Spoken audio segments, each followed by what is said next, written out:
Dr. Eric Kelly III and a host of phenomenal speakers from all around the globe for this 7-day virtual event that you don't want to miss. The mission of the Black Business Expo is to raise scholarship money from kids all the way from high school all the way from college. The Black Business Olympics is one of the largest Black business showcases in the world. It is an opportunity for businesses and companies to showcase their businesses globally. We are going to be giving away laptops up to $5,000 away to students. Again, I'm Olivia Appleberry, the founder of 2 Cents Finance and one of the speakers for the expo. I am so excited to see you there. For more info, go to www.blackbusinessexpousa.com or call 919-308-9090 and hope to see you there.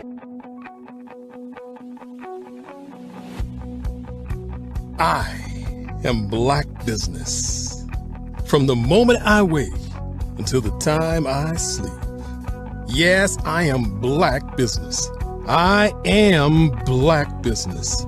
Tell me, are you Black Business? I am Black Business. Do you support Black businesses? Listen, I support Black business because I am Black Business. Black Business Expo, one of the largest business showcases in the history of Black business in the world. The world! Sign up today at www.blackbusinessexpousa.com or call 919-308-9090. I am Black Business. I am Black Business. From the moment I wake until the time I sleep, I am Black Business. I am Black Business. Are you Black Business?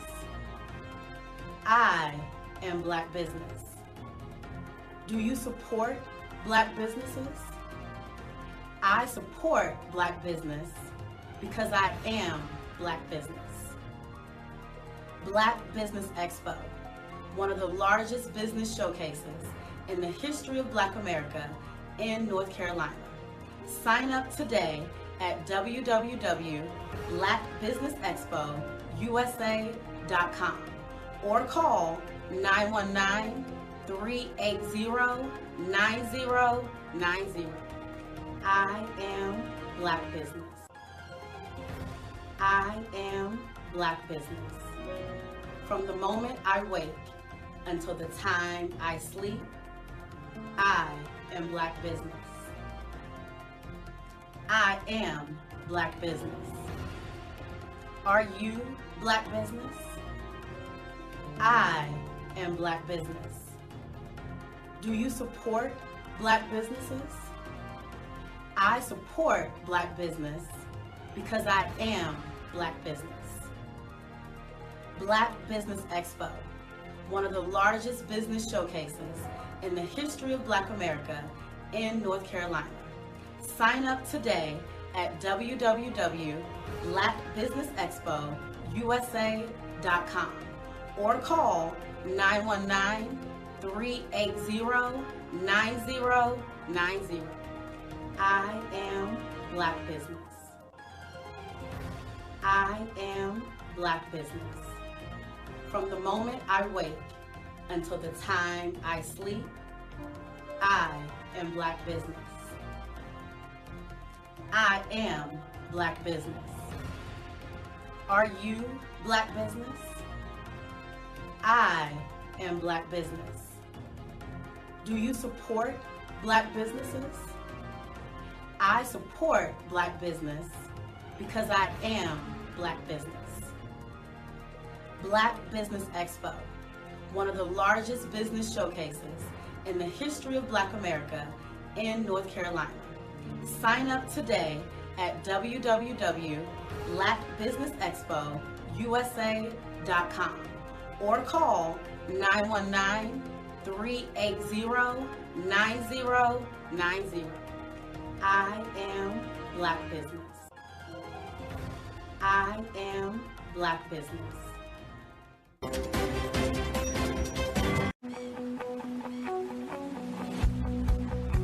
I am Black business.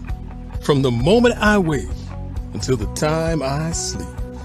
Yes, I am Black business. I am Black business. Tell me, are you Black business? I am Black business. Do you support Black businesses? Listen, I support Black business because I am Black business. Black Business Expo, one of the largest business showcases in the history of Black business in the world. The world! Sign up today at www.blackbusinessexpousa.com or call 919-308-9090. I am Black business.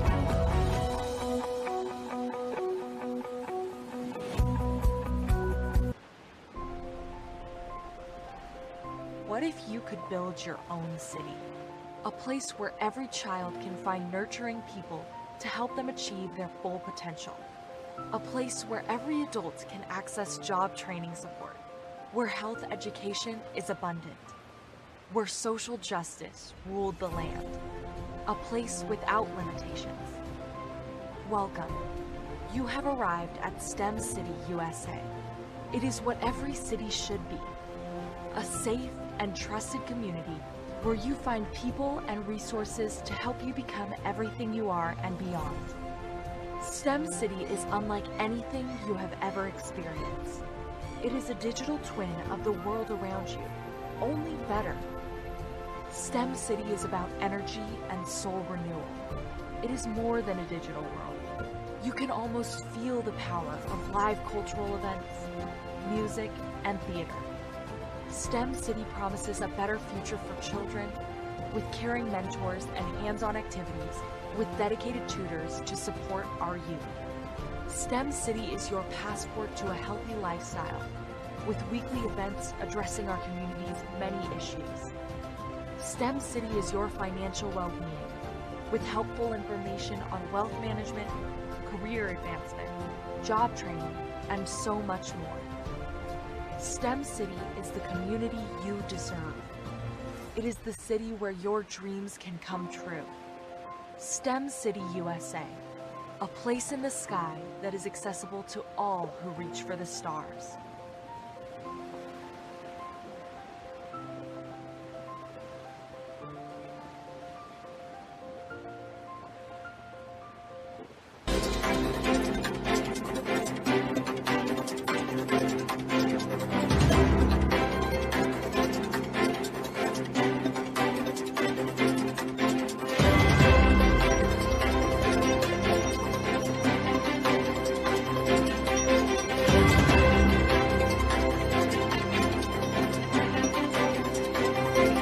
Are you a forward-thinking entrepreneur or business owner? The world is changing faster than ever, and it's time to pivot and adapt to the future. Hello LLC is here to help you do just that. Hello stands for helping enterprises leverage leading-edge optimizations. Our innovative solutions can streamline operations, reduce overhead costs, and give you a competitive edge in a market projected to reach $5 trillion by 2030. By pivoting to the metaverse, businesses can tap into a rapidly growing market that is projected to be a significant part of daily life for 25% of Americans by 2026. As a full digital metaverse agency, the Hello LLC can help you create custom solutions to streamline operations, increase productivity, reduce costs, and drive brand recognition. Why should you pivot to the metaverse with the Hello LLC? By leveraging cutting-edge technology, you can provide immersive experiences for your customers, expand your global reach, and unlock new revenue streams. Contact us today to make the pivot.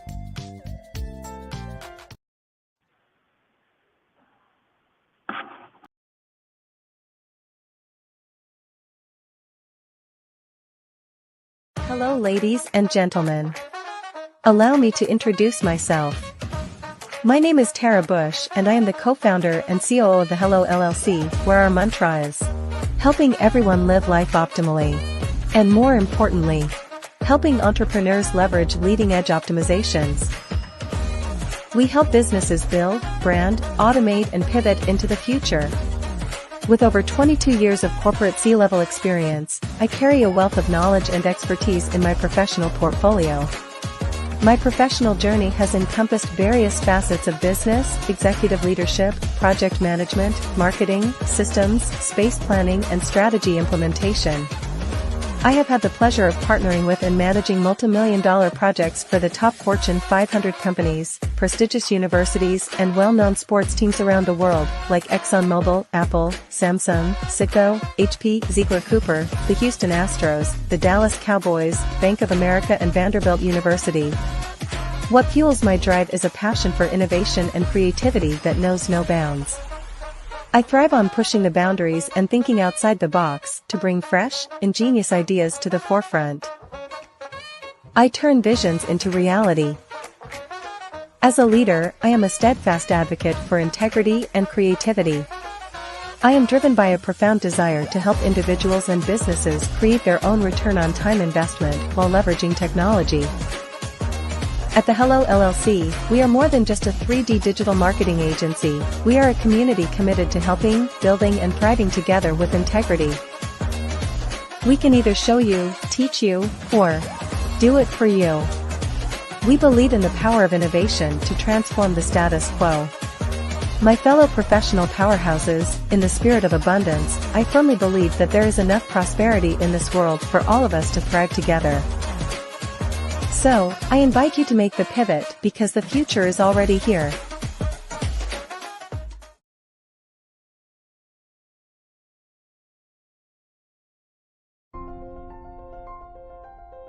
What if you could build your own city? A place where every child can find nurturing people to help them achieve their full potential. A place where every adult can access job training support. Where health education is abundant. Where social justice ruled the land. A place without limitations. Welcome. You have arrived at STEM City USA. It is what every city should be. A safe and trusted community where you find people and resources to help you become everything you are and beyond. STEM City is unlike anything you have ever experienced. It is a digital twin of the world around you, only better. STEM City is about energy and soul renewal. It is more than a digital world. You can almost feel the power of live cultural events, music, and theater. STEM City promises a better future for children, with caring mentors and hands-on activities, with dedicated tutors to support our youth. STEM City is your passport to a healthy lifestyle, with weekly events addressing our community's many issues. STEM City is your financial well-being, with helpful information on wealth management, career advancement, job training, and so much more. STEM City is the community you deserve. It is the city where your dreams can come true. STEM City USA, a place in the sky that is accessible to all who reach for the stars. Did you know women represent just 3% of Fortune 500 CEOs and less than 15% of corporate executives at top companies worldwide? Have you wondered what the secrets are to getting into the top ranks, whether in the private or public sector? Do you want to figure out how to stop being held back in your career or passed over for promotion? Then you're in the right place. Hi, I'm Dr. Madeline Ann Lewis, President and CEO of the Executive Women's Success Institute. I have decades of experience in the military, the federal government, and corporate America, and my mission is to help women succeed and tap into their full potential.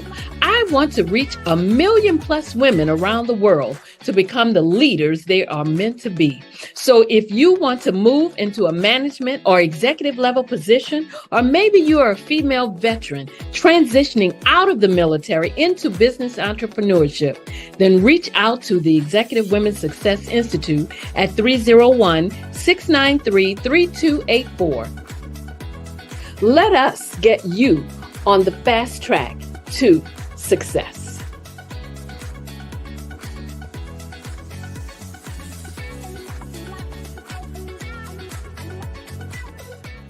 Phenomenal Tanya T. Wise, who is here from the great state of Maryland. Tanya, welcome and thank you for being with us today. Can you indulge our audience a little bit and tell them just a little bit more about who you are and what it is that you do? Well, I love being able to talk to people and have a magnetic attitude, being able to just show them. So I always like to say, level up is Coach at Tanya T. Wise here. So can you tell our audience, just give them a teaser about what your presentation will be about? So my philosophy is that we should all be living our dream life. So tomorrow I'm going to talk about how you start living your dream life. What are some of the things that you thought about in your childhood that you just kind of let go and dormant? Wow. And I want to reignite that and just give you some pointers and some tips, some tools, some strategies to be able to start living your best life now. And guess what, Rhonda? And leave it inheritance for your legacy. Oh my goodness. Okay, I know that's resonating with a lot of people. I've heard that you have a dynamic coaching program. Can you tell us a little bit more about that? Absolutely. So our coaching program help people that have the lack of time, that lack strategies, and lack the confidence to go after their dream life. So we help them implement tools, we help them implement strategies, as well as give them resources so that they can live their best life now and leave that inheritance. Wow. Oh, I love that. I love the leave the inheritance part. Listen, you are dropping some major nuggets, and I know a lot of what you're saying is resonating with a lot of people, but I think we're all curious. How did you even make this transition into the speaking and coaching arena? What's the story behind this? So I started out in finance, and I realized that a lot of people don't necessarily go after their dream life because of the lack of finances or the education behind finances. But it wasn't until I lost my firstborn, my only son, that life changed for me. And where I was going after it all, living the corporate life, hit my 6-figure income and living in my dream house with my dream man, driving my dream car. I nearly lost it all when I lost my son. And so I realized it only takes one financial catastrophe that can change your entire life. That's what made me start All New Beginnings. Because no matter what's going on in life, there's a new beginning. And because of that, we develop a program called Wise Minded. My little slogan is, don't just dream it, let's live it. If they want to connect with you or work with you, what is the best ways for them to be able to do that? Well, for my social media guru, you can connect with me on every single social media platform as Tanya T. Wise. I was born in a little village on the island of Haiti. Many deadly diseases pounded me. It is as if they were on a mission to end my existence on this earth. I refused to give up. In 1983, I left Haiti and came to the United States of America. And I came with $5, 2 shirts. I didn't speak any English. I came to Atlanta. I got a job. I was a doorman. I was a doorman with a dream. What I used to come on stage. I'd rehearse this moment that I'm standing in front of you. That's the power of a dream. Maybe today is the day you begin acting as if you already have it. And then step out with full force. Take a risk. No condition is permanent. Don't let your situation distract you. You are chosen. You are called. You are born for a purpose in this life. Hello, I am Dr. Eric Kelly III, the visionary strategist and founder of the Black Business Olympics. I invite you to showcase your Black-owned businesses on the Black Business Network global stage. The Black Business Olympics is a global Black Business Network platform that propels Black-owned businesses into the international spotlight. By showcasing your business on the Black Business Olympics platform, you can reach a worldwide audience of potential customers, partners, and investors. You can also establish yourself as a thought leader, an expert in your field, attract lucrative partnerships, and more speaking engagements. In addition, the Black Business Olympics platform provides a valuable opportunity to connect and collaborate with like-minded entrepreneurs and business professionals from around the world.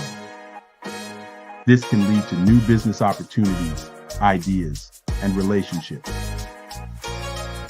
Finally, by sharing your story and expertise on the Black Business Olympics platform, you can inspire and empower others.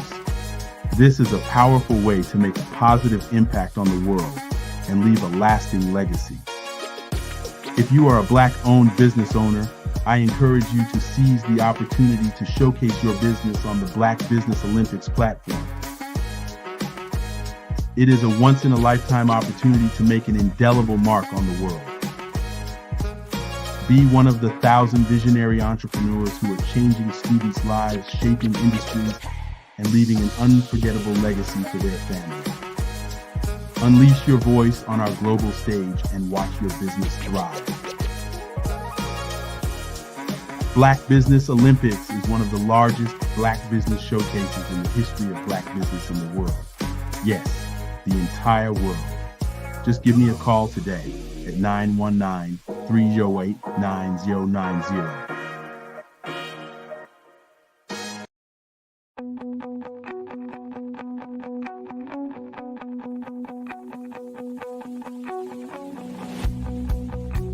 I am Black Business. From the moment I wake until the time I sleep. Yes, I am Black Business. I am Black Business. Tell me, are you Black Business? I am Black Business. Do you support Black businesses? Listen, I support Black business because I am Black Business. Black Business Expo, one of the largest business showcases in the history of Black business in the world. The world! Sign up today at www.blackbusinessexpousa.com or call 919-308-9090. I am Black Business.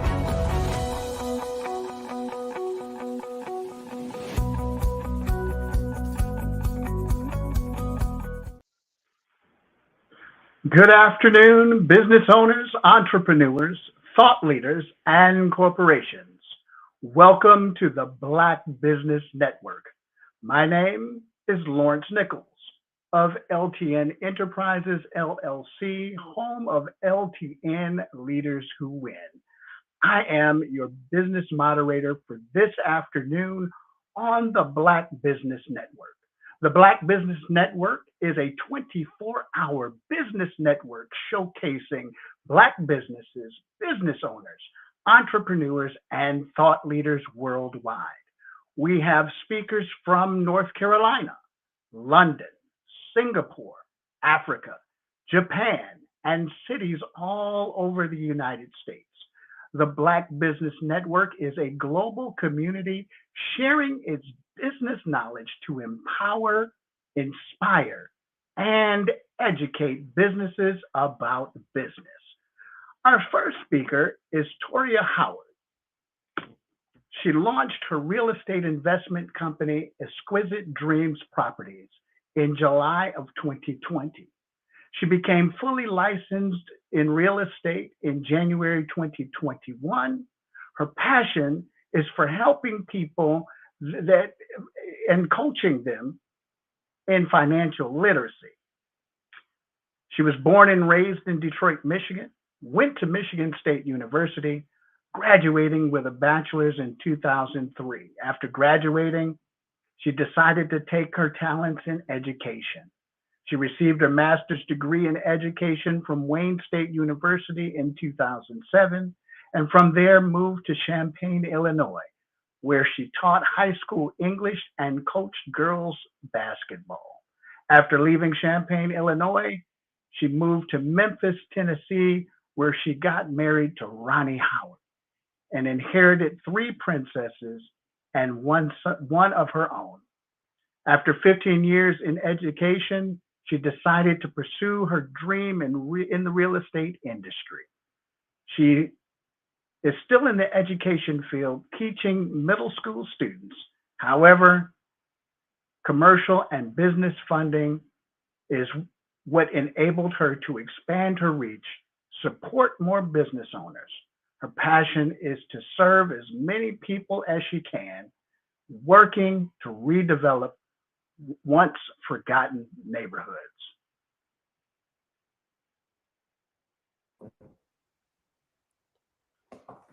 Hello, Toria. Hello, hello. Genius is coming, and I'll see you on the other side. Thank you so much. I appreciate that intro. Giving it back to this platform, the Black Business Network, for having me on. I am so grateful to be here. Like you said, you know, it's been a journey for me coming from Detroit, Michigan, where I grew up. And I always wanted to serve and help people. And one of the things that I always did when I was younger was teach. And I didn't think I was going to ever become an educator. I kind of fell into it. I was chasing money at Michigan State University, and I picked something that I knew I didn't like. I went to an internship in Erlanger, Kentucky at Toyota, and I knew I didn't want to do the cubicle corporate life. I like to interact with people. I like to, talk with people. I like to change people's minds. I like to, make sure that I'm making an impact. And I knew I wasn't going to be able to make an impact in that way. So I started as a substitute teacher, and I gained the love of being an educator of young people at 22 years old, teaching high school seniors. Imagine that. So I'm not that much older than them, but I did gain a lot of respect because of the way that I could relate to them. And I was able to do a lot of things during that time because of the fact that it was during the Hurricane Katrina had happened, and I had an influx of people in my classroom. I had a classroom of 38. So I knew then that I was built to educate and make an impact. I just didn't know on what level. As I grew in my age and I grew, in my education, I did not grow in my financial literacy. And I wasn't familiar with a lot of things. I was able to get credit cards when I was, in college. And I had a lot of influx of money coming into me with refund checks and all these things. And I had no clue what to do with them. And I messed up my credit. I tried so many different things to fix my credit. At that time, I did the consolidations. I did it 2 or 3 different times. I had family members help me.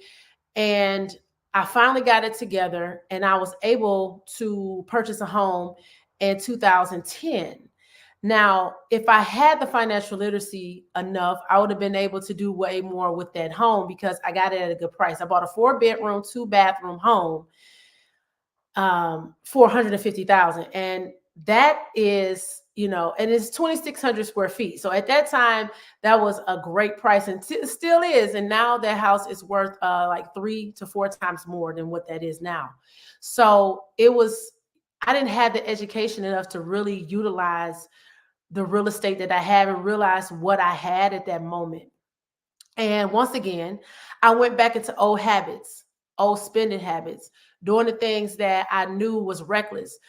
You had to I'm gonna go back a little bit because my spending habits became reckless because when I was in high school, my parents, they were divorced and they didn't talk to each other. So I was getting money from my mom, I was getting money from my dad, and I had a job. So I was getting so much money as a teenager and I didn't have any expenses at that time.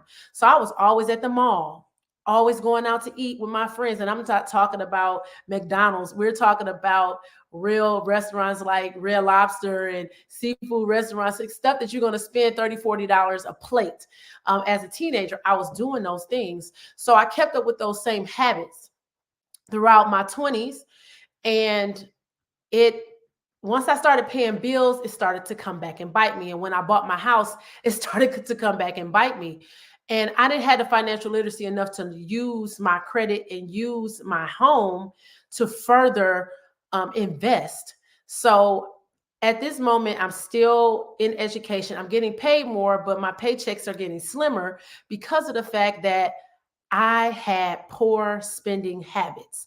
I was a spender. That's the type of person I was with my money. I spent everything that I had. I wasn't even living paycheck to paycheck. I got paid that day and I was broke that day.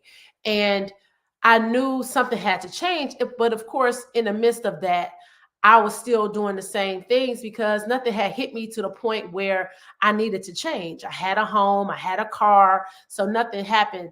But that one fateful July 2017, when I decided watching HGTV, look, I know it's cliche, right? So I found my passion for real estate by recovering from surgery. And I wanted to take it to a whole nother level. So in 2017, I did a lot of studying. Through 2017 through 2020, I did a lot of studying. I did a lot of educating myself. I read books. I went to seminars. I did all the things. I still had poor spending habits though. And I didn't think that was going to come back to bite me at that moment, because when I was going to these seminars and everything, they were telling me, oh, well, you can use other people's money. You can use this and you can use that. You don't need credit. You don't need money. You can buy real estate, whatever, right? So I had that in my mind. With a 567 credit score, I thought I was going to go out and buy some real estate. Absolutely wrong. So when I started my company, because it was brand new, Exquisite Dreams Properties, I had no clue about being a business owner. I got all the education on the real estate part, but I didn't educate myself on how to operate a business. So I did a lot of things wrong in the beginning. I didn't set my business up right at the beginning. I didn't have my personal finances together. So that piggybacked off of my business finances. So me and my partner at the time, we got a deal where we could buy 3 homes for $100,000 each, $300,000. And the owner, he loved us. He wanted to give it to us. It was our first opportunity, but we had to find financing. And this is where I was put on my back. With that 567 credit score, I went to 11 lenders who said absolutely not. With my credit score, with us being a new business, nobody wanted to finance us. As much as that deal was a good deal. And the last person did say they would finance us. So we thought we were in the clear. We thought we were doing it. And he said, oh, well, you need to come up with 40% of the 300,000. Now, I'm an educator. She was a stay-at-home mom. We didn't have 40% of 300,000. So it disappointed me to the point and to the fact that I couldn't do nothing for myself or my company. That's when it clicked in me to know that I needed to change. I needed to change my mindset and how I thought about money. And it had for me not to get that deal. So I think if I did get that deal and I got a chance, I probably wouldn't have changed my habits, not that quickly. But because I disappointed myself and my company, I decided to do something about it. I became a realtor because a lot of people saw that I was in the real estate industry, but because of the things that I were doing and they know who I was, because I love to educate people. I know how to take knowledge, disseminate it, destroy it, okay, and spit it back out to people so they can relate and they can understand it. So a lot of people wanted me to help them to buy a home. So I ended up getting my real estate license, which I wanted to know that side of the business anyway, so I can broker my own deals and know that side in the first place. And that right there in itself showed me how many people were just like me, who had a poor sense of education when it came to financial literacy, who didn't know what to do, didn't know where to go, couldn't really trust a lot of people because they had been scammed. I had been scammed as well. So I understood. So I decided to be a beacon of light for these individuals. And that's when I started on my financial literacy journey to help myself, but also to help others. I partnered with a company called United Wealth Education, and they helped me to not only fix my credit, but it helped me to help others as well. Like I said, I had a 567 credit score. Now, why did I have a 567 credit score? I told you one reason. The one reason was because I had poor spending habits. But two, I had 3 bankruptcies. Not one, not 2, but 3. And if you don't know what a bankruptcy is, it's basically you consolidate all of your bad debt and you go to court and they basically dismiss it for you, but it leaves a stain on your credit report that can help hold your credit down significantly. And I had 3 of them. So, all of that just made me have a urge and a passion to help myself and also help others, because I kept getting people who wanted so badly to buy a home, who wanted so badly to, achieve, that dream of home ownership, and they just didn't know where to go. So I dived into it. I started educating myself on financial literacy. I started attaching myself with mentors. I still have mentors to this day, have been doing this for 30 years, real estate and credit together. I have a plethora of knowledge from people who have been doing it. And I've also read books. I do YouTube videos. I, basically learn from my own mistakes. And I started teaching people and educating people on how to be more financially literate and how to acquire real estate in the same way. So I started with the mindset, because everything starts with your mindset. It doesn't matter what it is. If you want to be in the real estate industry, if you want to be an entrepreneur, if you want to be a doctor, a lawyer, a nurse, electrician, a welder, whatever it is, it starts with the mindset.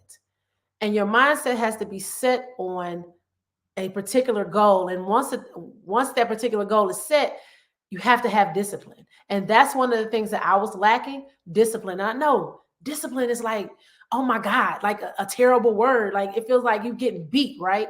No, discipline is a measure of how you're going to tackle your goals and also your dreams. Because without discipline, without consistency, there will be nothing. You could be a fly by night everything, a jack and Jill of all of everything, like I was. I have a lot of things that I can do, but I strayed away from being an educator because of the fact that I was chasing something else that wasn't meant for me to chase. And a lot of people do that because of lack of discipline. People don't like to stay the course and see the journey through, because the journey can be tough. The journey is rocky. The journey can drown you. It's going to make you start over. It's going to put you on your back. It doesn't matter if you want to be an athlete. I played basketball since I was in 5th grade up into college myself. And no, I did not become a professional athlete. I could have, but the discipline part wasn't there, and the support wasn't there for me. So that made me, turn away. Now, I did become a basketball coach, and I taught other people how to have that. But in a sense that I needed to be more consistent. I needed to be disciplined in order to educate and discipline or educate others. I can't teach people how to be disciplined and consistent if I'm not doing the same thing. So that made me turn around as well, helping others. How can I help others if I'm not preaching and doing the same things that I'm telling them to do, right?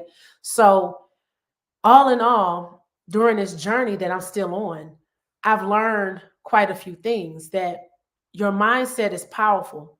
Your mindset is what's going to get you to do all the other things, because I did a lot of compartmentalizing as well. I would start here and don't finish there, and go over here and start there and don't finish, and leave stuff everywhere. I had a lack of discipline. I had a lack of focus.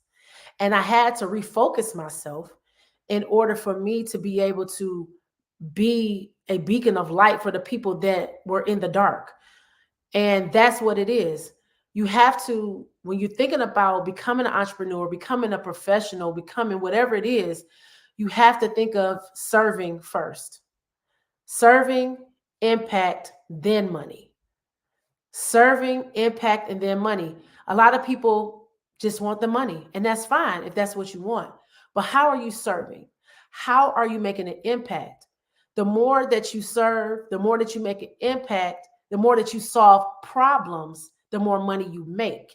And that's what people don't tell you, or they don't show you that. They just show you the glitz and the glamour and all of the things that are acquired from this. But they didn't show you when they were at home in their little tiny apartment, or however long it took them to get to where they are. You just see where they are now. But it took structure, it took discipline, it took a mindset. And your mindset has to be clicked and focused and disciplined on what it is that you want to achieve. And that's what the disconnect came for me during these years that I became a real estate professional and also a financial literacy educator. And I am starting to be more disciplined because of the lessons that I have learned, and also listening to that inner spirit that's inside of me. A lot of people ignore that. I know I did for a lot of years, because that inner voice can scare you. But if you don't know, your first thought, your first mind, your mind is in your gut, is in your belly, which sends the signals to your head to let you know exactly what you need to do. So when they say trust your gut, it's like a cliche saying. No, it actually is. When you have something that you've been hearing inside of your spirit and it scares you and it don't seem like it's right, or it's just like something out of the ordinary, most likely that's the direction you're supposed to go. And a lot of times that voice can be scary. I thought I was supposed to be, something way different than what I'm doing now. I tried to run away from education. I tried to not talk to people and serve people and just be by myself and be on my own. But that's not the direction that God wanted me to go. And I had to realize that being an educator is what I'm supposed to do in real estate with my real estate investment company, and also my financial literacy business as well, because incorporating that is going to catapult our communities to a whole nother level. It's not even about, I fixed my credit, but how many people are budgeting? How many people know how to pay off debt? All these high interest things. I tell my clients all the time, you start where you are. You don't have to do what everybody else has done. What works for you, So, it's debt payoff, it's savings, it's estate planning, it's monitoring, it's so many different things that comes with financial literacy. It's investing right, investing in the things that you like. I love real estate. So I invest in real estate. I invest in REITs. I love the stock market because I like looking at charts. I know it might be weird. Okay. I love looking at numbers and charts and things. That's the business side of me.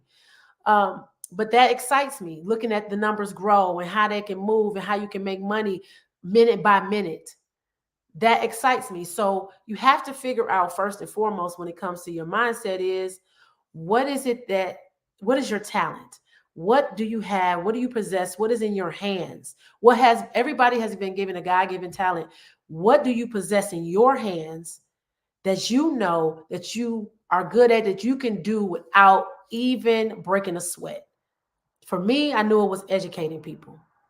I knew it was relating to people and talking to people. And like I said, I take information and I eat it and I can spit it back out better than, that it was written, so that you can understand it. And I know how to meet people on their levels. And I know how to change minds. That's what I do for a living every single day with these young people. So I know how to do those things. So I was running away from that because of different situations that I was in that wasn't right for me. But the reason why those situations were not right for me is because I chose to chase money and not chase the impact. So, that part of me I had to realize that this is where I am. This is what I'm good at. This is my talent. So now I've done the mindset shift of knowing this is what I am. And I lacked the discipline. That was another thing that was hammered in my spirit. You're not disciplined, Toria. You're not disciplined. You're not disciplined. You're not following directions. You're not disciplined. Right? So coupled with that, I did some self-reflection, and then I was able to sit down and refresh my business because I had to start over again because I wasn't ready. I hit the ground running without being ready, head down, head first, not asking, the right questions, not doing the right things. And I had to start over twice. Okay. So it wasn't that it came to me all at once and I had all these things together, and there's nothing wrong with not having it all together. Perfectionism is a way for you to use an excuse as why you're not doing something. And that was another thing that was for me. I was trying to just be perfect all the time, perfect, show up perfect. And you're not going to show up perfect all the time. You're not going to be able to, do everything perfect. You just have to do it. And that was another thing for me, was just doing it. From when I look at my videos from when I started up until now, I've grown so much, but I never would have had that growth if I never would have started in the first place trying to be perfect. I used to read, off of things. You could tell I was reading, I didn't, and looking back at those videos and things of that nature, now I'm able to do more because I've done the work, I've done the practice, and I know what I need to do. So it comes with discipline and consistency. And that's what has to be done in anything. It doesn't matter what it is. You just have to find what is your talents, what are the gifts that you have in your hands that you can serve and impact others, and then figure out a way to monetize it, to make money off of it. I know it's a lot of things that are thrown at us on social media, on, on the TVs and everything. Like, everybody is so successful. But the question that you have to ask is, what did they have to do to get there? I was, reading Kevin Hart's book. I read a lot of books, but I always kind of, I have 3 degrees, but I still read every single day. I've read, the Robert Kiyosaki's to the, like I said, I was reading Kevin Hart's book. And, even though he's a comedian, it took him 17 years to break the way that he has become this megastar. So it doesn't even seem like that long that it took him to do that. It seemed like he just came and it was here and he just took off like a rocket. It took him 17 years. And in his book, he displayed that he had to start over 5 times. He had to figure out what he wanted to do, especially after squandering his senior year and didn't figure out what he was going to do and didn't apply to colleges and all these different things and these lessons that he learned. He ended up doing all those things later because he found what his talent was. And when he found what his talent was, which was being the funny guy and doing the things that made people laugh to enrich them, he turned that into something that made money. It didn't make money for him at first. He was going to New York doing it for free. I do a lot of things for free. I speak for free. I consult people for free. So it's not about the money up front. It's about making that impact so that you can monetize it. You can become a megastar in your own right, whatever it is that you want to do. And I know for a fact that I will become what it is that God wants me to become, because now I know what it is that I possess, what my talents are, how I should be working them, and why I'm doing it. What is your why? My why is to teach people how to be more financially literate so that they can acquire whatever it is that they want to acquire. Real estate is my niche, is my passion, is what I want. So if you want to learn how to, buy real estate, I can teach you how to buy real estate, looking in an investor mindset, even if it's your own primary home. But if you want to if you don't want to become a homeowner, but you want to be able to take your finances and make your money work for you, because money is a vehicle and it's supposed to move, and it's supposed to work for you and not you work for it. I can help you with that as well. So the things that I've learned over the years is that I cannot chase something that is not for me because it looks like it's going to make me a lot of money. Because in the end, it's only going to make me tired, for first and foremost. Secondly, it's going to take me away from the main thing. And that's what a lot of it did.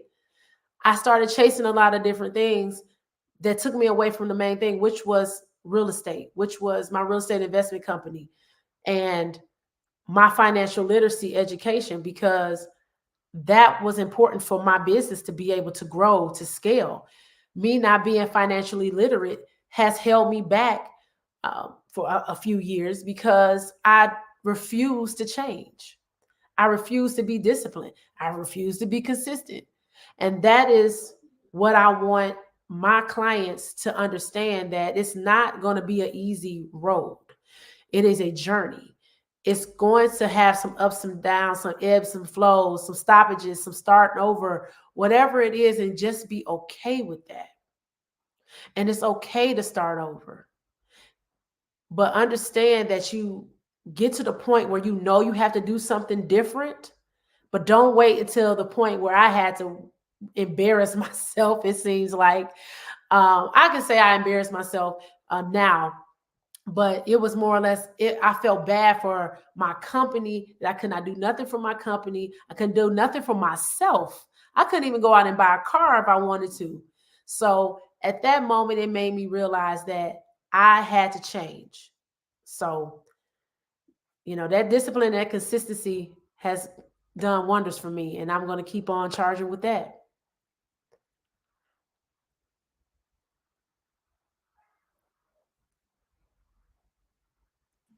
Love that, Toria. That is absolutely amazing. Listen, consistency, discipline, all of the things that you spoke about are things that are so very, very needed. And you are from the hometown. Give it up to Detroit. I know you're rooting for the Lions today. Yeah. Listen, great information. How can people get in contact with you? Well, I'm on every single social media site, but Toria D. Burton Howard is how you can find me on Facebook. I'm Queen Coach T at Instagram. I'm Queen Realtor T on TikTok and on Snapchat. So, and I also have my digital card, which is 10,000cards.com/cards/Toria, TORIA_Howard. That's my digital business card. You can access all of my YouTube channel, everything that I've been doing. All my websites and links are on that one stop website right there. So, but if you Google me, you can find me. I'm not hard to find. I'm everywhere. LinkedIn, everywhere. Amazing. It has been a pleasure having you on the Black Business Network. Genius is coming, and I'll see you on the other side.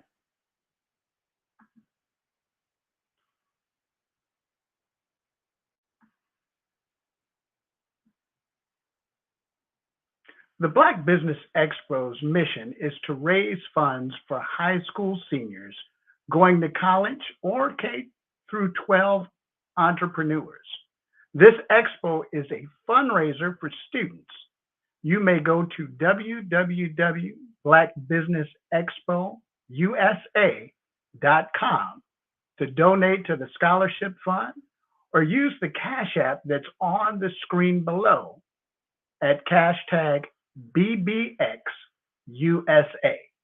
Our goal is to give laptops and up to $5,000 to 10 students.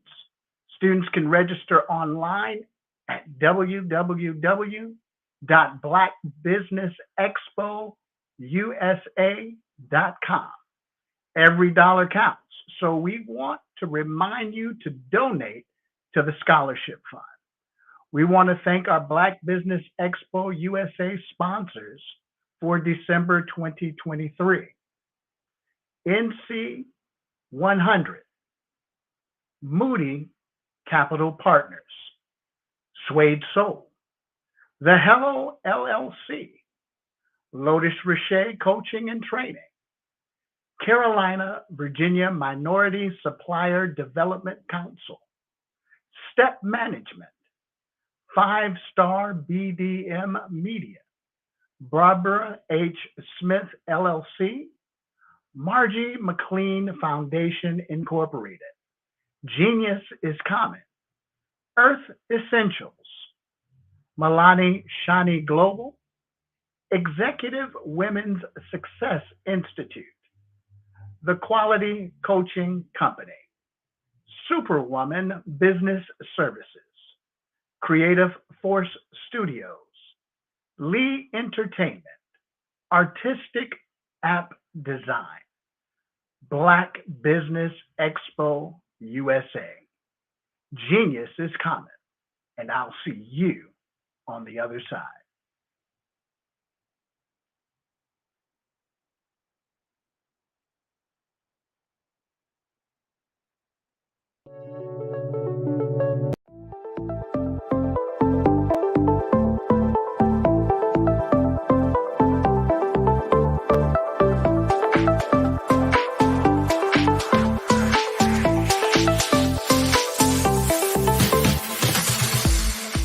You need to be messaging and communicating to a lot more folks and getting them committed to you as a brand and feeling that you are trustworthy, as a subject matter expert, and for their needs and their pain points. That says, look, here are my pain points. Here's the problem that I have that I don't want, or the benefit that I want that I don't have. And Grant and Sydney understand that and are giving me information to be able to assist, in my eliminating those pain points.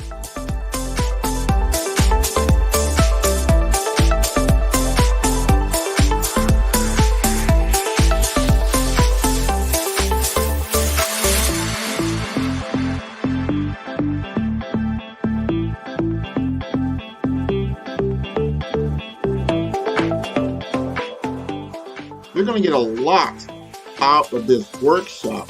We're going to show you ways that you can begin to look at this particular problem, that you can apply different formulas, techniques, and skills. They're going to get you to that next level. And then you'll understand the value that we're bringing.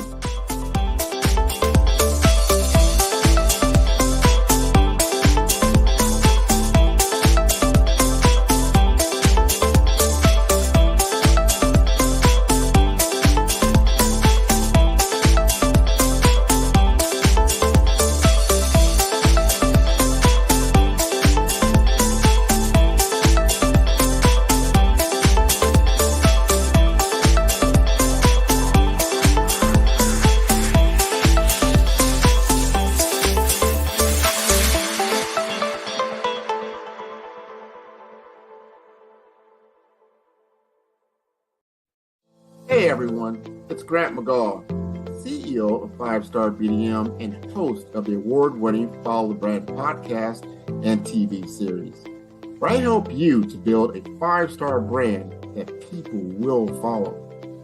My genius is personal brand development through intelligent communication and helping you achieve your business and career goals. I am a requested speaker on digital technology and brand development issues.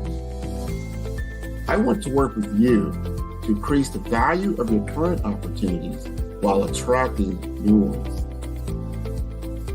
Every one of you is unique, and we all share challenges that can be addressed through smart branding.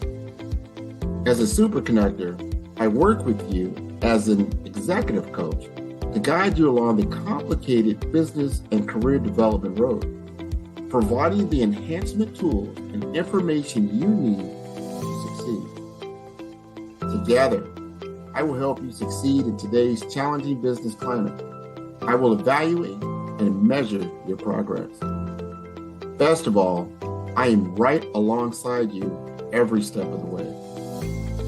Build the brand called you. Genius is coming. Artist to me is a creative expression of something from nothing. You know, it explodes onto the canvas, or it explodes on in my work. One of the things that I try to do more than anything.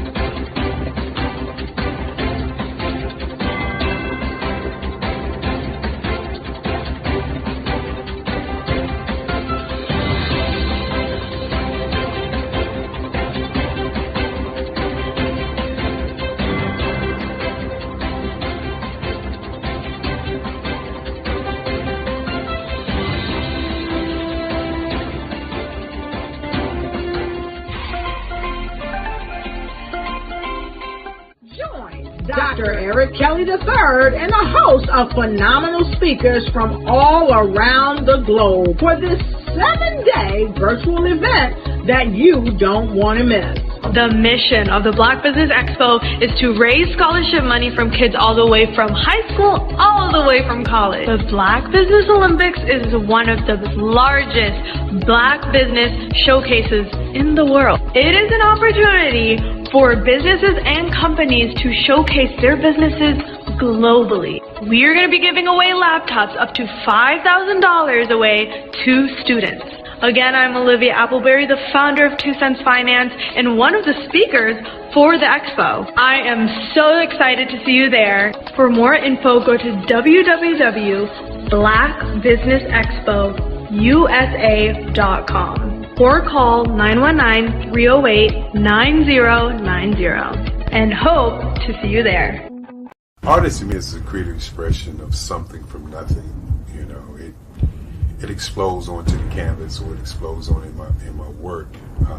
One of the things that I try to do more than anything is I try to just give the lines and the movements and emotions and expressions into what I do. Art really means to me a chance to express how I feel deep down inside. Most of my art begins as a thought that I might have, you know, whether it's sports, whether it's history, whether it's a woman or a man. It pretty much starts as an idea of thought before I get into the actual image of what I'm going to draw. I do a lot of historical pieces. I was a history minor in college, and I love to do history pieces. And a lot of times I'm thinking about history, and then I try to make that history impact you as you look at it. That's one of the reasons I do pictures so large. People ask me, why do I do the pictures so big?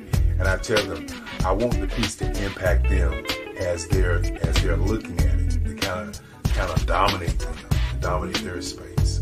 And most of my pieces I try to do off page. I don't try to do anything that's going to be in those four corners or in a square. And I want your imagination to be a part of the piece that you're looking at.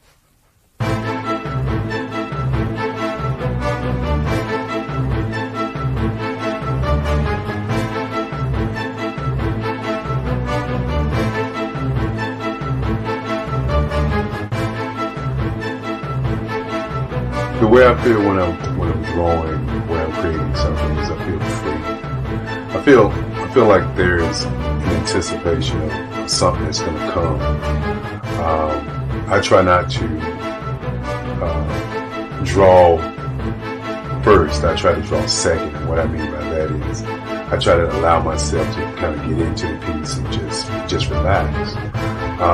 Sometimes I miss time. I'll draw 2, 3 hours, sometimes 4 hours.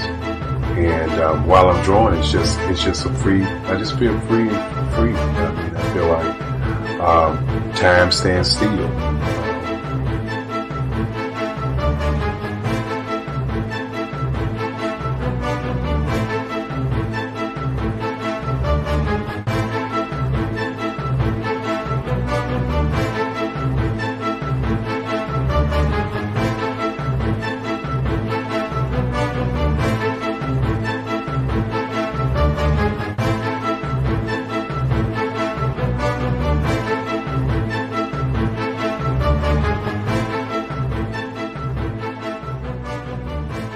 That's what it's all about in terms of the lines and the colors in my work, is to get an expression, to go deeper and past just what you see on the surface, but to go in and try to find an expression that everybody gets a different taste of what that expression is, whether it's anger or whether it's being happy or whether it's being, kind of calm or nonchalant.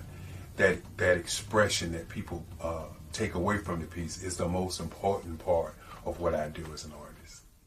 Bold is the size of my pieces, where I try to do the piece larger than life, to kind of push forward toward you. And that's what the boldness is all about. It's not so much about the lines, it's about the size.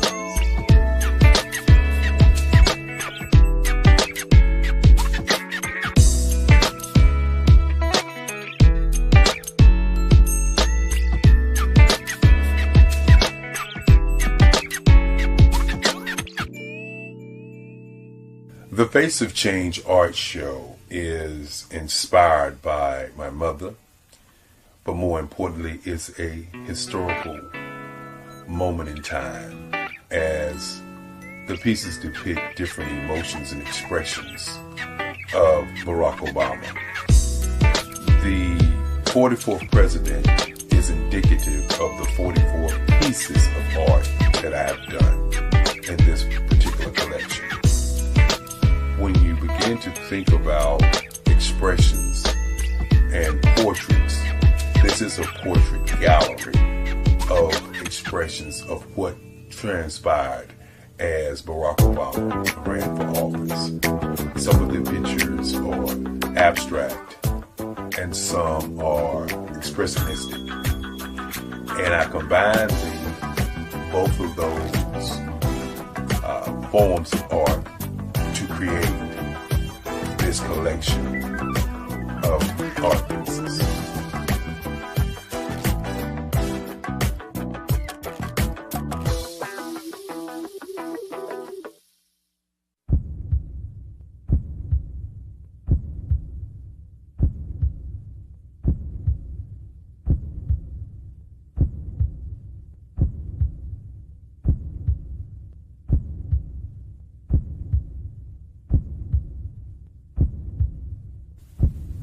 Overcomer, brilliant, ambitious, motivated, awesome. Obama.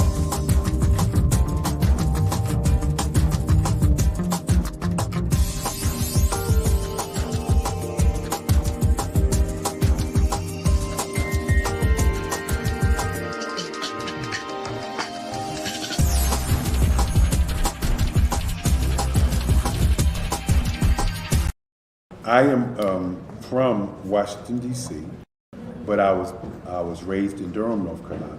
I came to Durham when I was about 5 or 6, and then I traveled back and forth to D.C. because it's where my people are from.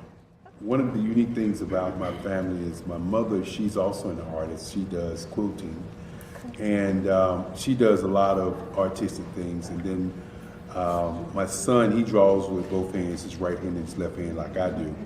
So that's kind of a family trait. And then my other son, he's a videographer, and my daughter, she works, she's a regional vice president for Sunglass Lab.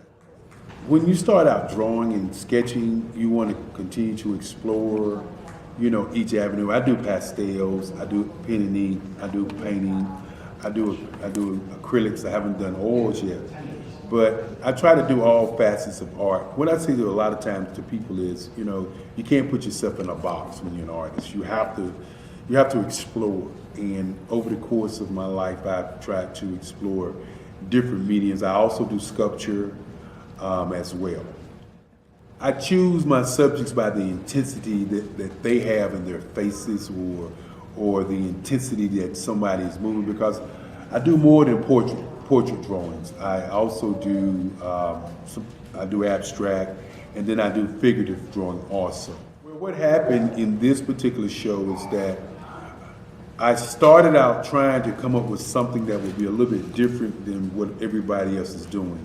So I was working on a Barack Obama show, and they wanted me to do some paintings of Barack. And so what I did was, because of the deadlines, I kind of did it kind of fast. And then I realized when I was doing it fast, I enjoyed it. And so then I started doing other pieces the same way, and I started to enjoy those pieces also. And so I came up with this particular style. And it's a style of lines and colors. And what's interesting is that when I was in college, I did a show called Lines, Colors, and I talked about the boldness of the blacks, the hotness of the whites, and this is how this has come about, you know, later on in my life. And the colors comes from a lot of the entertainers that I work with, where they wear different colors. They don't wear, you know, your plain reds or your whites. They wear different colors, and so that's also another piece of what's giving me the colors. The subtitle of this show is Faces That Speak Life. That's real critical. Faces that speak life. Each one of these pieces is a life source and a life energy that's being put on display for people that are looking at it. You know, I always say in terms of my art, it's not important that I draw them. It's important what you get out of what I draw. You know, I don't try to just draw it because you like it. People wanted me to do prints. I didn't do prints. You know, people asked me to do different people, but the people that I choose are people that make a difference in the lives of people in the world. So the human landscape idea was, again, as I say, the lines represent your emotions, it represents your ideas, and it represents your journey as a human being. And that's why you get the different pieces and the different looks. And as you notice, I try not to do one look that looks alike another look. And that's what's the most important part of this show.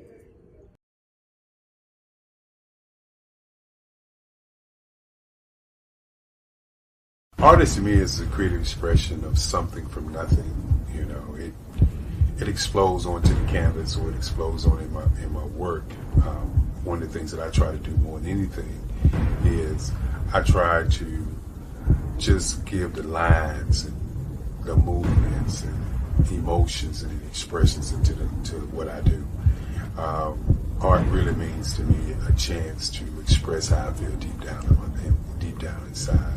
Most of my art begins as a thought that I might have, you know, whether it's sports, whether it's history, whether it's a woman or a man. It pretty much starts as an idea of thought before I get into the actual image of what I'm going to draw. I do a lot of historical pieces. I was a history minor in college, and I love to do history pieces.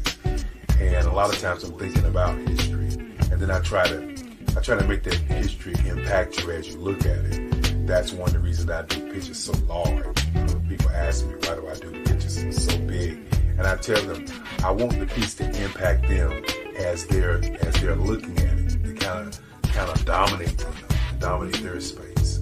And most of my pieces I try to do off page. I don't try to do anything that's going to be in those four corners or in a square. And I want your imagination to be a part of the piece that you're looking at.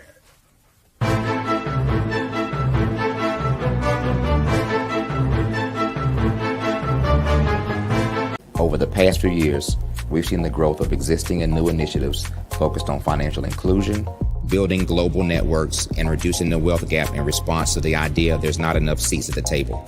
Whether their outcomes are to increase the representation of Black executives on corporate boards, ensure an inclusive global economy, or to create new U.S. African commercial pathways, the strategies are often carried out by separate programs. The question is, should they be?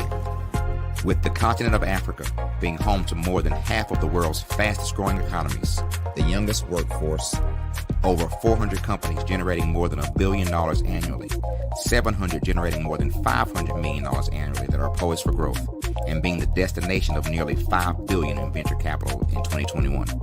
Diversifying U.S. and Africa commercial engagement by building bridges between African businesses and their U.S. diaspora should begin being seen as mutually beneficial. From helping to reduce Africa's enormous capital gap to catalyzing two-way trade opportunities, the COVID-19 global pandemic hopefully has taught us that global challenges and opportunities are more interconnected than we thought. During the pandemic, African companies like Unicorn Flutterwave, insurance provider Reliance Health, ride-hailing app Yasir, and 54Gene, the continent's first bank of DNA on people of African descent, proved that when African companies have access to networks, capital, and information, they grow big, grow fast, and create solutions that are valuable to the world. This is why Be Direct was created. We are the first U.S.-based but African-centric board preparedness and board search company designed to connect U.S. Black talent and corporations to African businesses.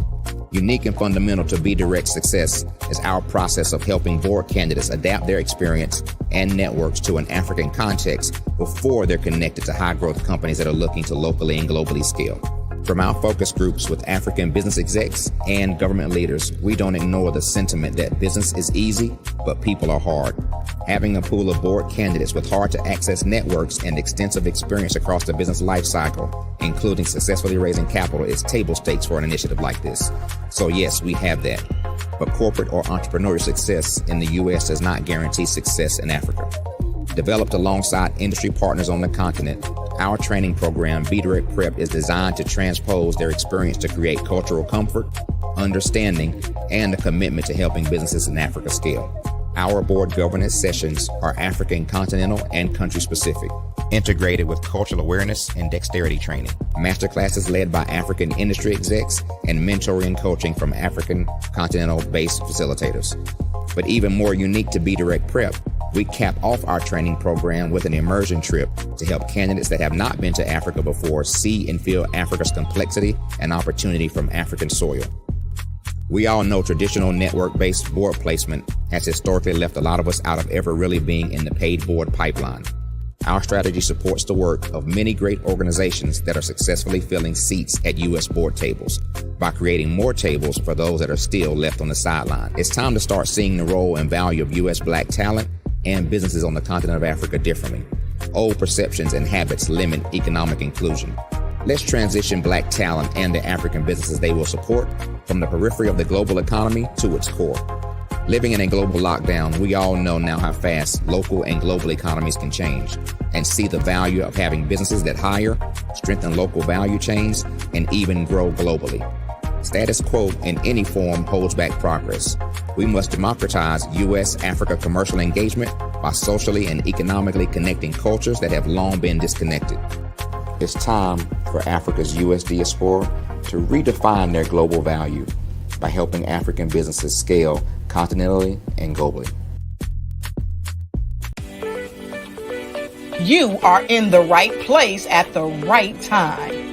The Black Business Network opens again for its Black Business Olympics, a 24/7 broadcast on business, strategies, global branding, social media marketing, finance, advertisement, and much, much more. Featuring the top, most powerful entrepreneurs and speakers and thought leaders from all around the world as they gather together for this phenomenal event. Join the Black Business Network, streaming live into the metaverse. STEM City USA, Black Multiverse, Pod TV, Roku, Hulu, iHeartRadio, Apple TV, YouTube, TikTok, Instagram, Google Podcasts, Facebook, LinkedIn, IBM TV, Spotify, and Twitch. Tune in today and be a part of this amazing movement. The Black Business Olympics welcomes you.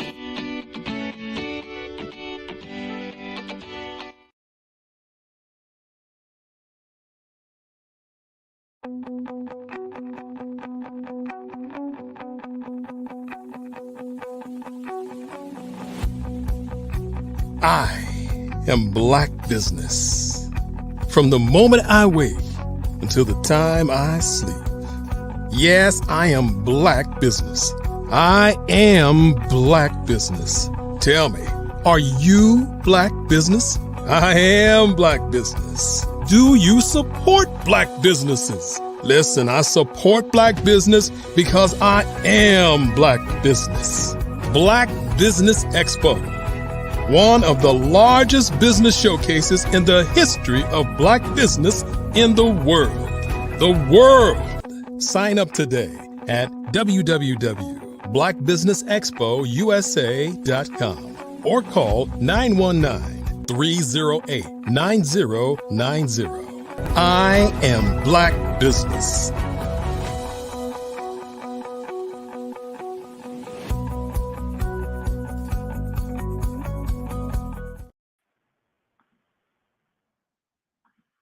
Good evening, business owners, entrepreneurs, thought leaders, and corporations. Welcome to the Black Business Network. My name is Lawrence Nichols, and I am your business moderator for this evening on the Black Business Network. The Black Business Network is a 24-hour business network showcasing Black businesses, business owners, entrepreneurs, and thought leaders worldwide. We have speakers from North Carolina, London, Singapore, Africa, Japan, and cities all over the United States. The Black Business Network is a global community sharing its business knowledge to empower, inspire, and educate businesses about business. Our next speaker is Troy Richardson. Troy has over 25 years in sales and marketing, serving in various leadership roles, responsible for over $400 million in revenue.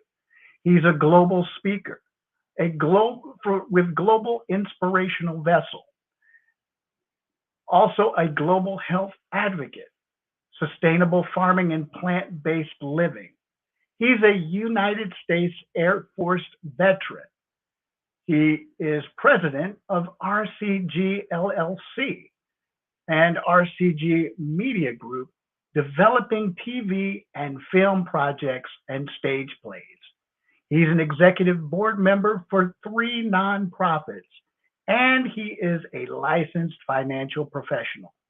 His purpose is to empower people in communities by providing information that will enable sustainable living by utilizing natural and holistic methods, focusing on the mental, spiritual, and financial wellness in a global setting. He's also a veterans advocate where every day is Veterans Day. Join him in bringing awareness and stopping the rate of suicide amongst our military and veterans worldwide. I present Troy Richardson.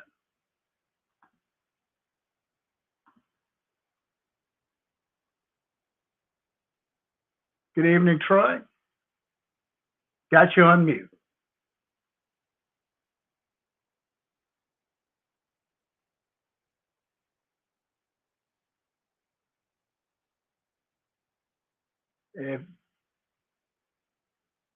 Go ahead and unmute yourself there. We've got a few technical difficulties, but we'll get him right in here. Again, this is the Black Business Network.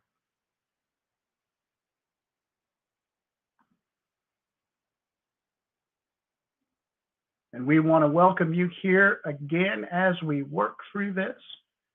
So business owners, entrepreneurs, thought leaders, you're in for a true treat today. There have been, if you have already experienced it, as we are in the final day of the Black Business Olympics, I'm certain that you've had the opportunity to gain a lot of wisdom and a lot of knowledge, particularly in the spaces that help to make our businesses better. If you have not tuned in, I encourage you to make sure you go back and observe all of those that have already poured out tons of wisdom. Hey, Troy, it looks like we've got you back. Few technical difficulties. Are we good to go? You sound great, Troy. Genius is coming, and I'll see you on the other side. Are we good to go?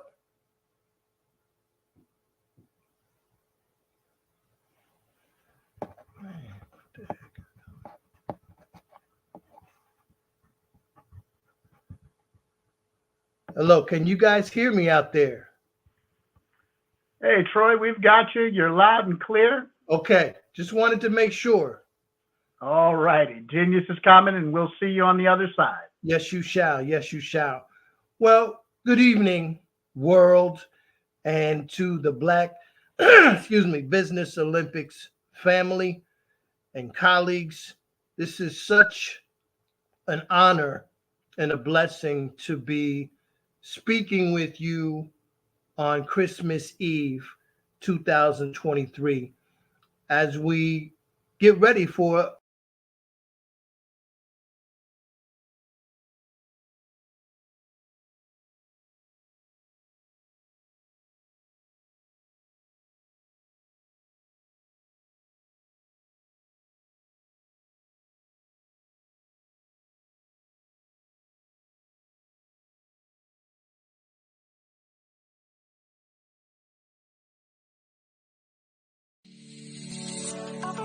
Did you know that our black dollar only lasts for 6 hours in our community?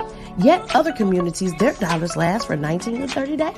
The Black Wall Street Nation. Black Wall Street Nation. Yes, that's why we created the Black Wall Street Nation. Black Wall Street Nation is a centralized directory available to all black businesses across the world. It was created for businesses like you, the ones that want to start and the ones who have a dream that have already started, such as businesses like Drop in a Bucket Productions, Valito Foods, Sugar Tea Branding Firm, All the Dazzle, Bun Cakeaholic, Miss Riot, and you. We'll have marketing, seminars, and some funding coming soon just for you. So, we want you to come and join us. www.blackwallstreetnation.com. See you there.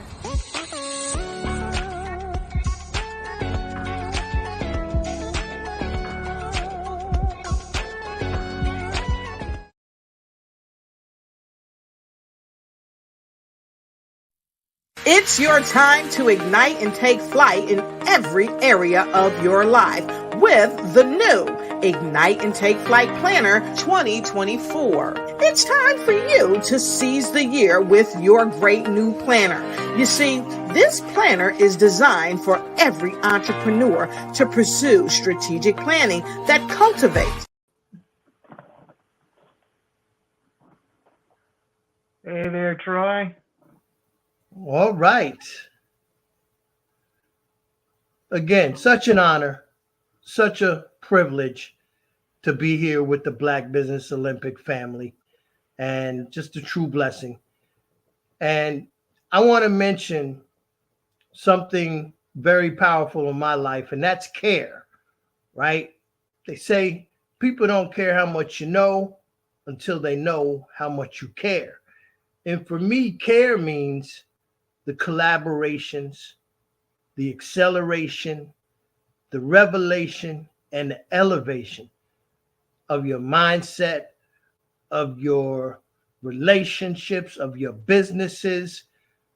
It's all going to get down with the collaborations, the relationships, the bonds, the partnerships, the mentors, the people that you surround yourself are the things that are going to make you successful. Now, you heard at the beginning, over 25 years, sales, marketing, business development for various organizations, from government to corporate to nonprofit.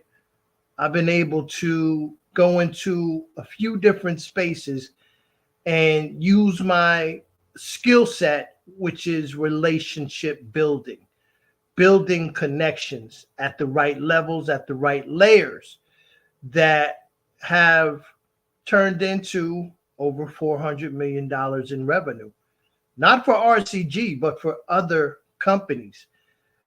And that's one of the things that triggered me going into business myself in 2016, as I was pondering my future. And I just took a look back at what I had done for several companies.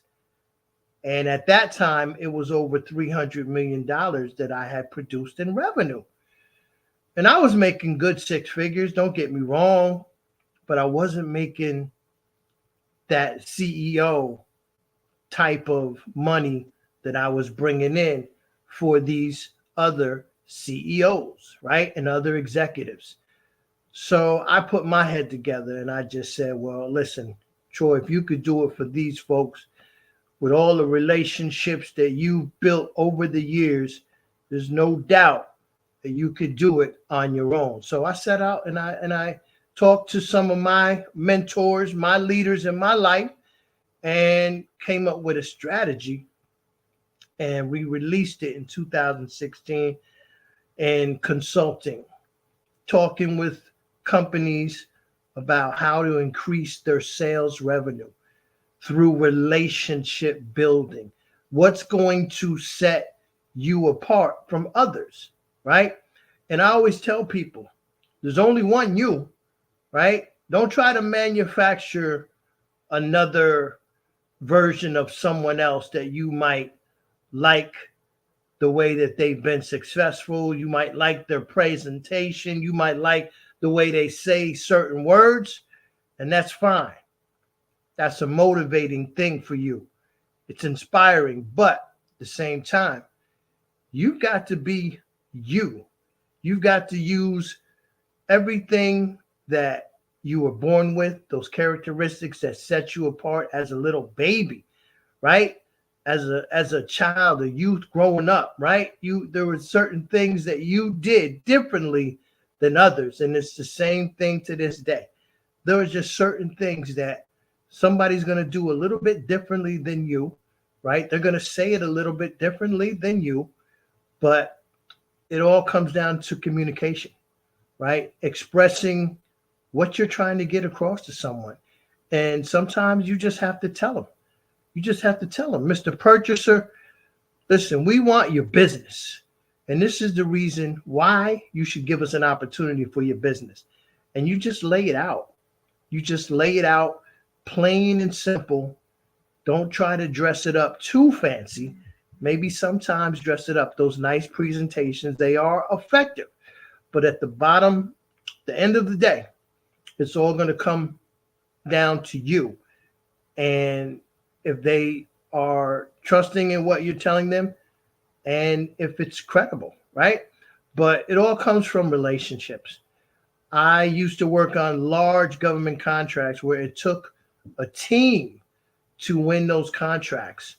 And then after you win it, you have to have program managers that keep up to date on policy changes, regulation changes. It takes an entire village when you're working on, let's just say, an $800 million NASA contract, right?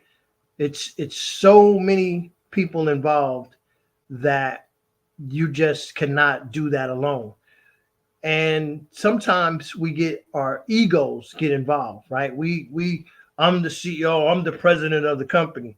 Listen, man, when I first started out, I didn't have nothing but a LLC certificate.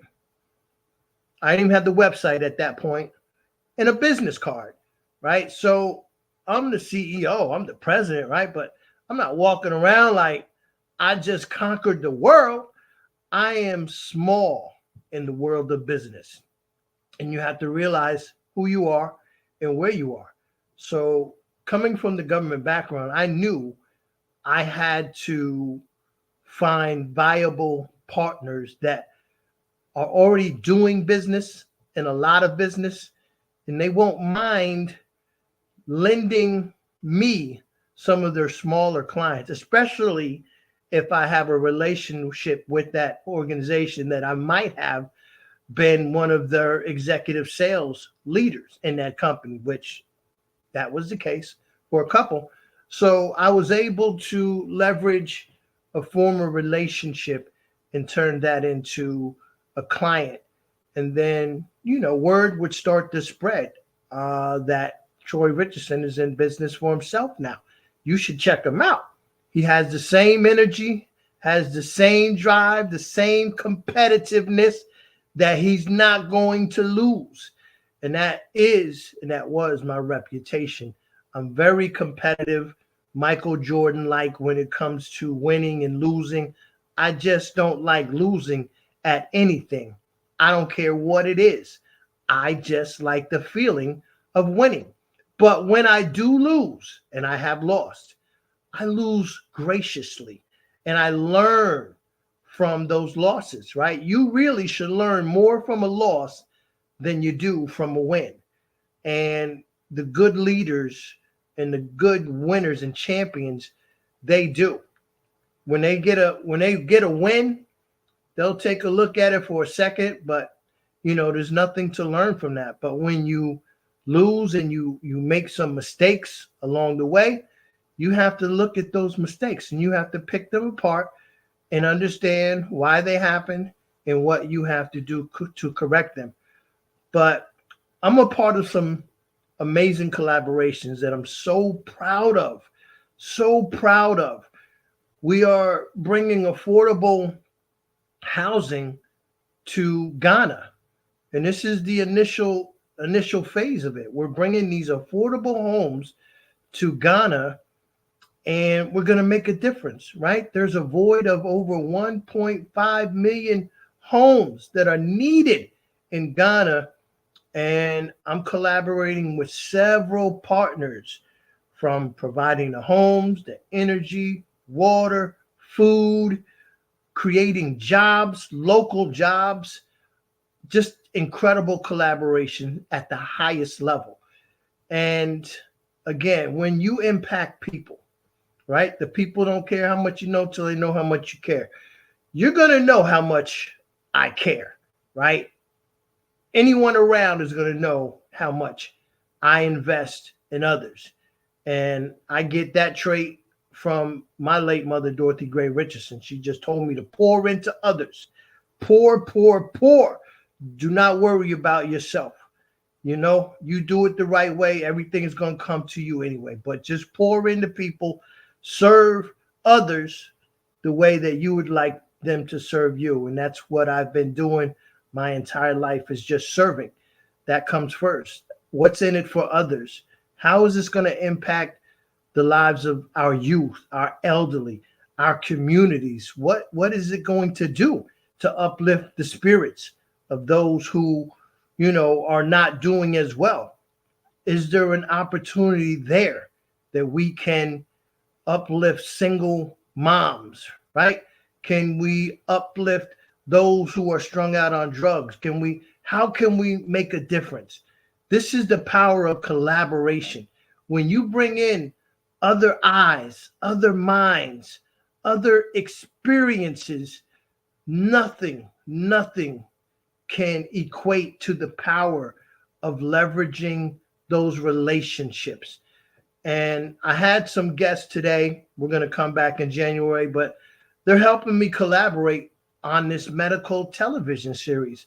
And it was my executive director, Gilbert Glenn Brown, and my executive vice president of marketing, Miss India Alston. And we just had our I had our meeting last night, and it was incredible. Just a year of reflection, just thinking about the things that we've done, where we want to go, strategizing, and just effective collaboration. And after you collaborate, right, we all want to excel. We want our businesses to accelerate. We want them to have a trajectory of success that is going to be sustainable, but it's going to help you create that legacy and why you go into business, right? Why we are all entrepreneurs. Why are we doing this? Do we do it just as a hobby, or what is the real reason? What's the why? What's the purpose of getting up every day? Working doesn't seem like work, but putting in so many hours relentlessly, day in, day out, week in, week out, month in, month out, year in, year out. We put in so much time. Why do we do it? And I think most of us will say that we want to help others. We want to be successful, yes, but we want to take that success, and we want to be able to take that success into other areas that we can impact lives, man. And when you could be successful and at the same time impact lives with your business, that's just, that's extra cherries on top, so to speak. But the acceleration is going to come from knowledge, right? Once you start to realize what you're doing and why you're doing it, and you have the acquired knowledge, either you firsthand or those that you're collaborating with, and you're able to become experts in the field, business development, sales, digital creation, marketing, accounting, whatever that expertise may be, then you start to market and you start to accelerate your path. And then come along the revelations. If you follow along, I'm spelling care, C-A-R-E. Everybody has to care, right? So that revelation, those are going to come.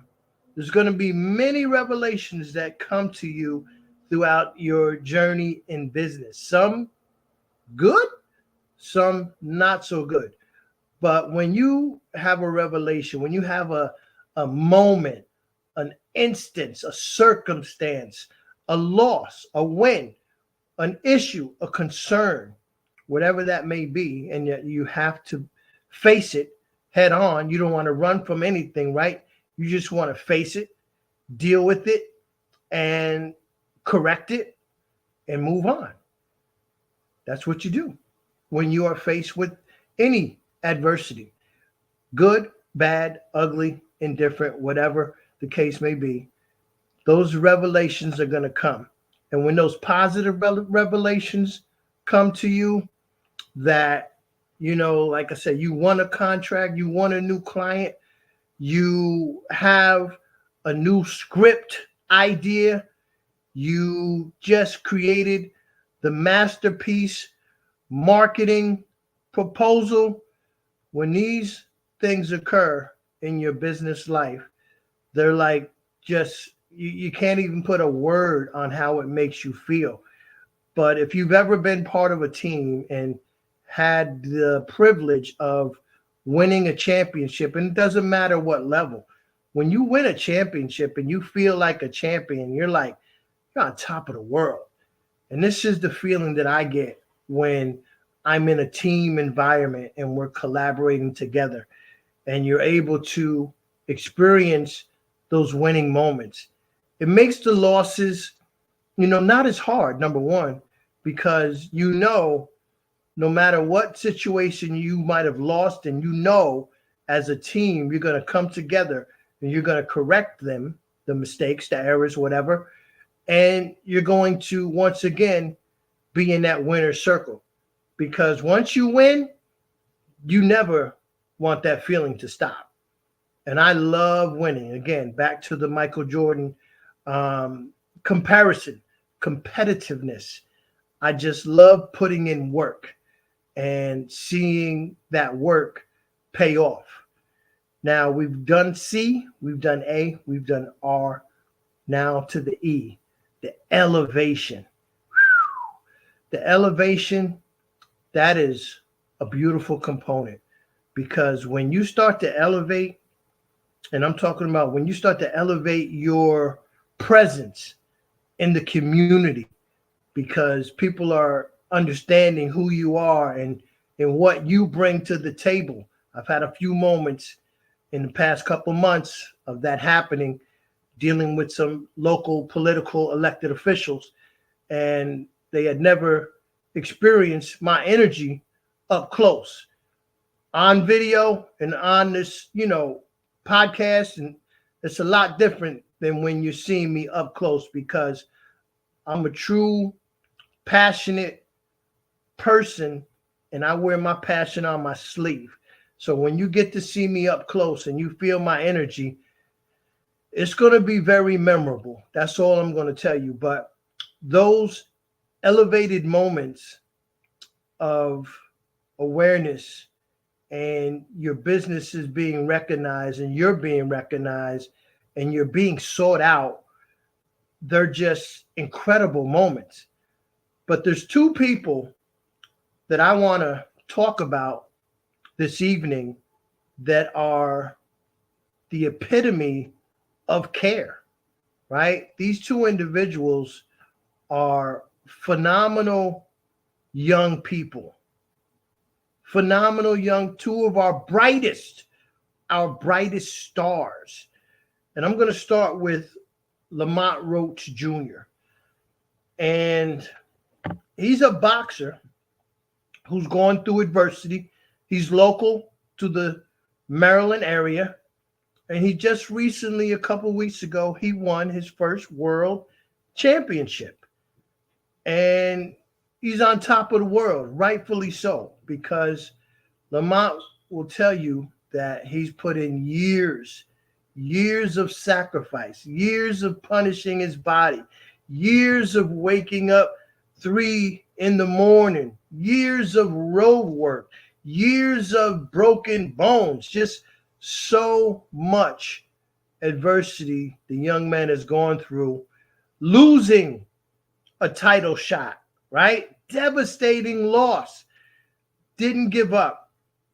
A young father who's fighting not only for himself, but for his family. Just an incredible young man. But congratulations, Lamont Roach Jr. and Sr. for a job well done. Now the new WBA junior featherweight champion. And I hope I'm getting that right, man. I know you're not heavyweight, but, just congratulations, man. You did it. And we're so proud of you. And I know we're going to bring you to this platform in the near future so you could talk about your perseverance, because you have persevered, Lamont. So when you see this, I hope it makes you feel good that we recognize the work that you put in, right? Now, the second individual that I want to talk about tonight is near and dear to my heart. She was a New York City prep star on the hardwood, on the courts, went on to college to play. Not going to name no colleges or nothing like that, but she's my little cousin, always going to be my little cousin. Her name is Tamia Brownfield. And Tamia came home from college around Thanksgiving holiday, spend time with the family up in the Bronx. And, a tragic thing happened. She was doused with the liquid and set on fire. Some girls just didn't like, I can't even speak about it, but she's a fighter. I've spoken to her several times. Her spirits are so high, and she's ready to get back on the basketball court. She knows that she has a purpose in this life that has not been filled yet. And she's had a lot of accolades in her life, especially on the basketball court, but a top student as well, that she's going to be excelling in whatever path she chooses. But she met adversity head on and pushed right through it. And her perseverance and her dedication and her uplifting spirit, it's inspiring to so many, including myself. So Tamia, when you see this, just know that you're inspiring us, you are motivating us, and you are giving us another reason to fight for this life. So, and I'll tell you, Tamia and Lamont, they could have never gotten to where they're both at in their lives without collaborating with others and having the open mind and open heart to let others come in, right? So that you can learn from them and learn from their experiences. This is what the CARE is all about. And if anyone would like to be part of the CARE Global Series, because we're bringing connectors and collaborators to the platform in the near future, just get out and get in touch with me at www.rcghome.net. And I believe we're coming to a close because my good friend appears. And I know when he shows up, he means business. So thank you, my brother. I really appreciate this. Again, just totally honored to be part of this amazing family. Hey, Troy, on behalf of Dr. Kelly, phenomenal information. Listen, two questions for you real quick. For those that may have come in on the back end, can you just go ahead, that acrostic for CARE, the C, the A, the R, the E, what do those stand for?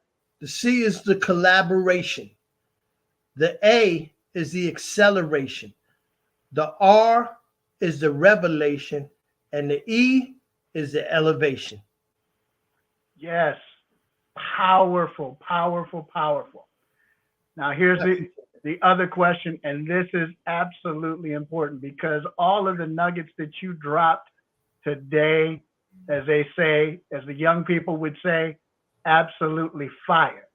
Because you're talking about moving from a place where you had nothing to understanding that the importance of building those relationships to take you into places where there is global impact. And that's what I absolutely love. But how do people get a hold of you? Man, I'm all over the place, man. But the quickest way, I'm old school telephone, man. Call me, right? 202-517-4922. It all starts there, man. The old telephone. Yes, yes, yes, yes. Listen, genius is coming, and we'll see you on the other side.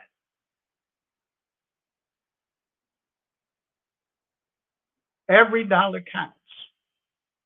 So we want to remind you to donate to the scholarship fund. We want to thank our Black Business Expo USA sponsors for December 2023. NC 100, Moody Capital Partners, Suede Soul, The Hello LLC, Lotus Richer Coaching and Training, Carolina, Virginia Minority Supplier Development Council, Step Management, 5-Star BDM Media, Barbara H. Smith LLC, Margie McLean Foundation Incorporated, Genius is Common, Earth Essentials, Milani Shani Global, Executive Women's Success Institute, the Quality Coaching Company, Superwoman Business Services, Creative Force Studios, Lee Entertainment, Artistic App Design, Black Business Expo USA. Genius is common, and I'll see you on the other side.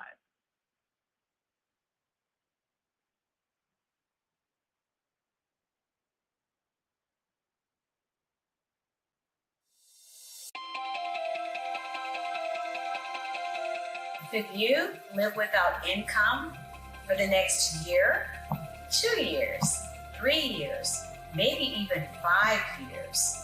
You might be thinking, well, that's a silly question. Well, is it? What if some medical event occurs in your life where you no longer can be the superstar in your household and generate that income? Or what about a planned event where your income comes to a sudden stop?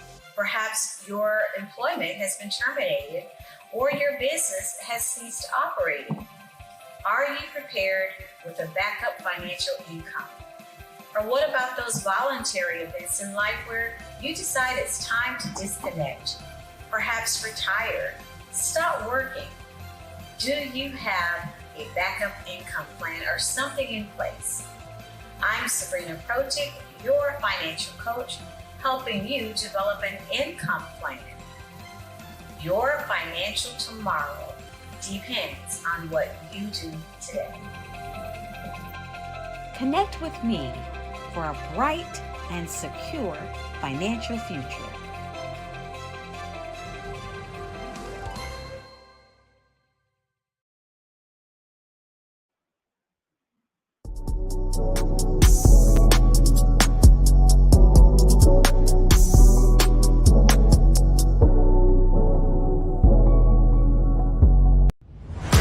Social media is evolving. It's more vibrant, more colorful, more energetic, and so are you.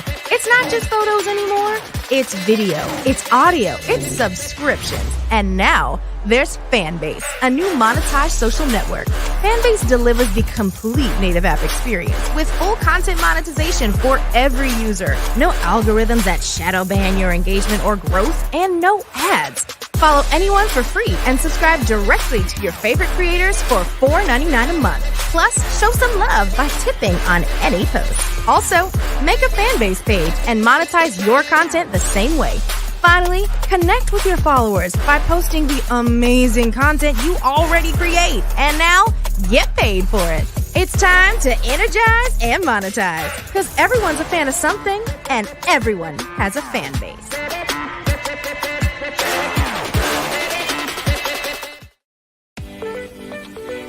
You are in the right place at the right time. The Black Business Network opens again for its Black Business Olympics, a 24/7 broadcast on business, strategies, global branding, social media marketing, finance, advertisement, and much, much more. Featuring the top, most powerful entrepreneurs and speakers and thought leaders from all around the world as they gather together for this phenomenal event.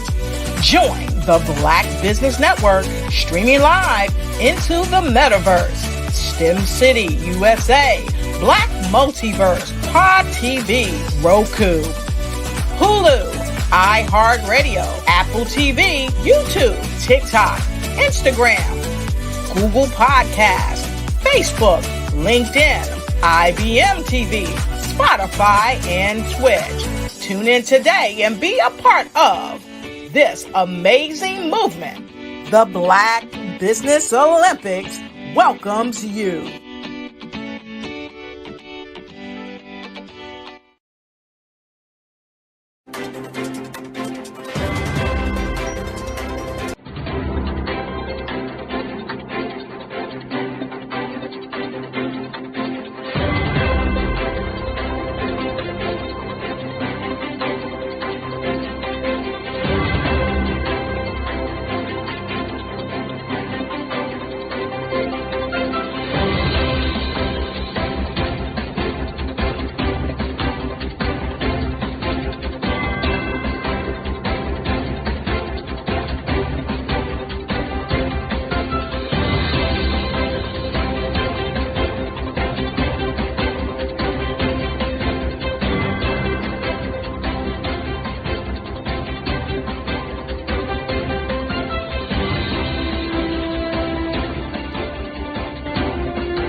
Dr. Eric Kelly III and a host of phenomenal speakers from all around the globe for this 7-day virtual event that you don't want to miss. The mission of the Black Business Expo is to raise scholarship money from kids all the way from high school all the way from college. The Black Business Olympics is one of the largest Black business showcases in the world. It is an opportunity for businesses and companies to showcase their businesses globally. We are going to be giving away laptops up to $5,000 away to students. Again, I'm Olivia Appleberry, the founder of 2 Cents Finance and one of the speakers for the expo. I am so excited to see you there. For more info, go to www.blackbusinessexpousa.com or call 919-308-9090 and hope to see you there. I am Black Business. From the moment I wake until the time I sleep. Yes, I am Black Business. I am Black Business. Tell me, are you Black Business? I am Black Business. Do you support Black businesses? Listen, I support Black business because I am Black Business. Black Business Expo. One of the largest business showcases in the history of Black business in the world. The world! Sign up today at www.blackbusinessexpousa.com or call 919-308-9090. I am Black Business. I am Black Business. From the moment I wake until the time I sleep, I am Black Business. I am Black Business. Are you Black Business? I am Black Business. Do you support Black businesses? I support Black business because I am Black Business. Black Business Expo, one of the largest business showcases in the history of Black America in North Carolina. Join Dr. Eric Kelly III and a host of phenomenal speakers from all around the globe for this 7-day virtual event that you don't want to miss. The mission of the Black Business Expo is to raise scholarship money from kids all the way from high school all the way from college. The Black Business Olympics is one of the largest Black business showcases in the world. It is an opportunity for businesses and companies to showcase their businesses globally. We are going to be giving away laptops up to $5,000 away to students. Again, I'm Olivia Appleberry, the founder of 2 Cents Finance and one of the speakers for the expo. I am so excited to see you there. For more info, go to www.blackbusinessexpousa.com or call 919-308-9090 and hope to see you there. I am Black Business. From the moment I wake until the time I sleep. Yes, I am Black Business. I am Black Business. Tell me, are you Black Business? I am Black Business. Do you support Black businesses? Listen, I support Black business because I am Black Business. Black Business Expo. One of the largest business showcases in the history of Black business in the world.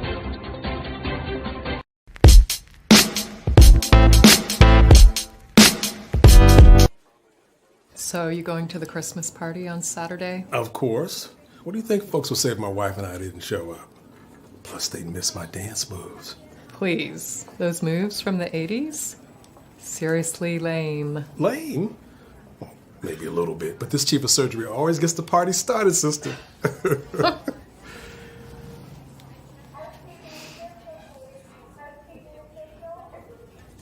What's going on with your hand? Nothing. Just tired. Stress. Jen, we've known each other a long time now. And we've always been honest with each other. What's going on? Come on, Mark. I'm fine.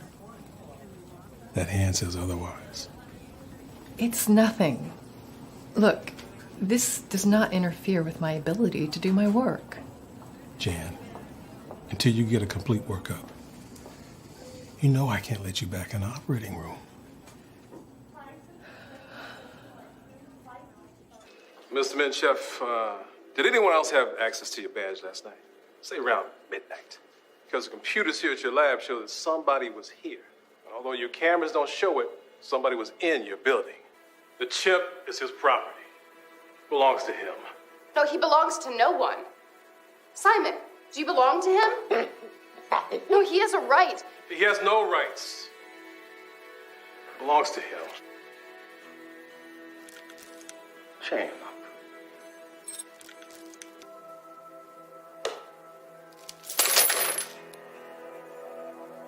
Wrong? He just wrote free man. I am not chaining him up. Hey, man, where's the bathroom, man? Huh? You know you're the only one, right? Right, and she's number 2, and that one's number 3, and number 4. All of this stuff, it's not pleasure. This is business. It's not. Relax. Enjoy yourself, all right? You know where they are. I know you know. You're just lucky I'm a nice guy. This house is for sale. You go in and act like you want to buy the place. Look around. Find everywhere you want to go. That way you'll know the floor plan. Aren't you worried that they might call the cops afterward? No. Because when he gets back, we gonna kill him and his wife. Lock this up. Somebody forgot to throw away the key.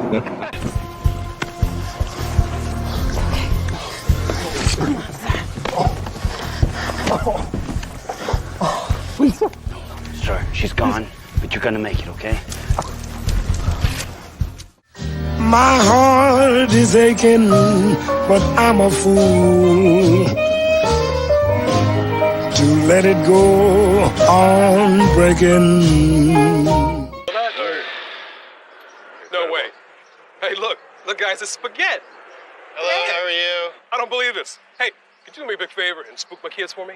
I'm with my friend, so... Could you do me a favor? All right. Come on, please. Spaghetti, thank you. Come on, for the camera, just one more time, please. I'll give you one standing up. Yeah. Framed up. Shouldn't be shooting this. Yeah. Spaghetti! Yeah. Spaghetti!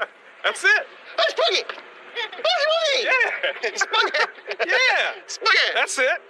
Yeah, Making our day. Spaghetti, yes. Hey, I'll give you 3 more. One more quick favor. Yeah. Could you take a picture with them? My Yeah. kids? Huh? Come on. Let's do it. Yeah. Right here. Got you all in frame here. Do you mind if you move out of the picture a little bit? You're kind of in the way. Yeah, I'll try. All right, listen, I appreciate it. Thanks. Oh, smooth.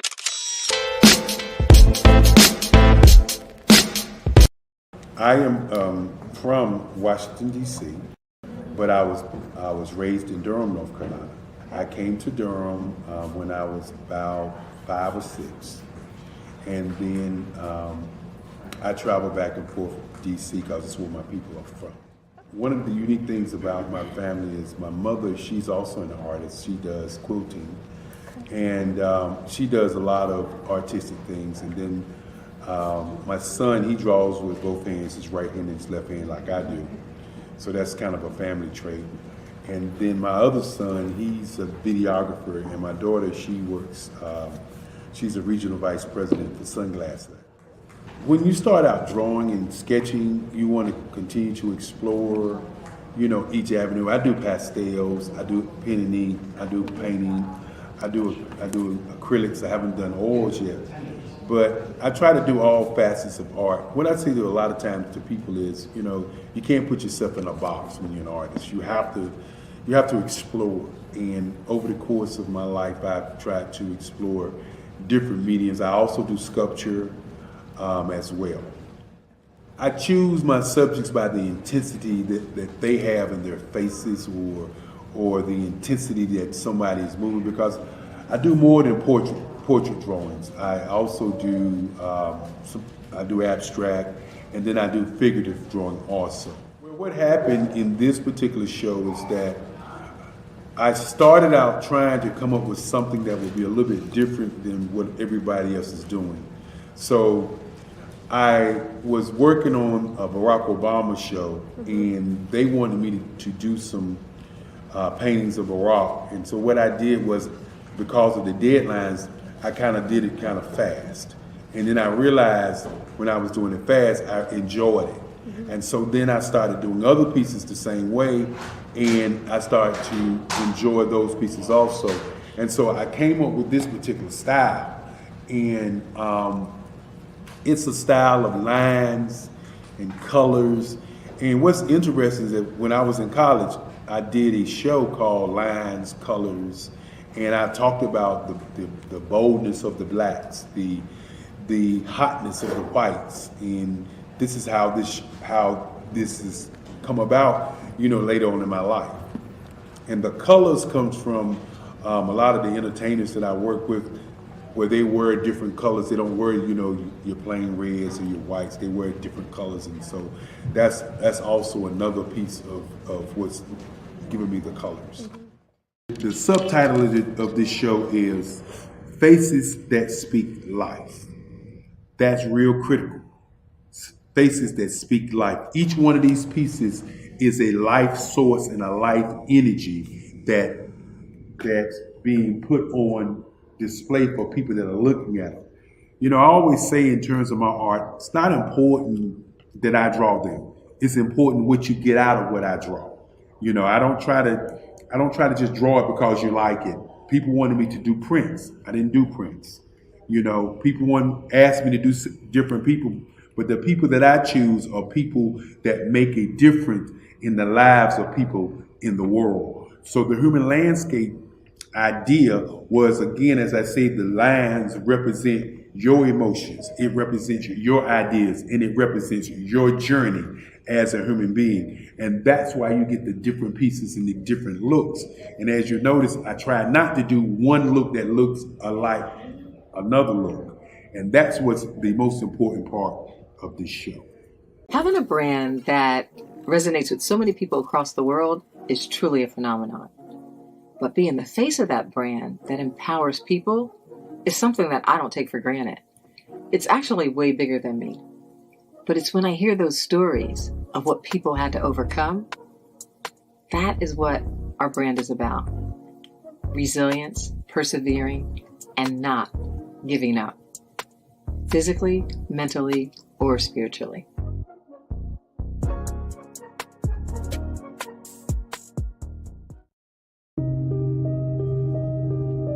The Black Business Expo is changing my life. This year, they are giving away laptops and even $5,000 in cash to students just like me. I'm Alexis, and I want to go to college to fulfill my dream of becoming an entrepreneur. Help the Black Business Expo going to www.blackbusinessexpousa.com and also becoming a vendor, a sponsor, or donating.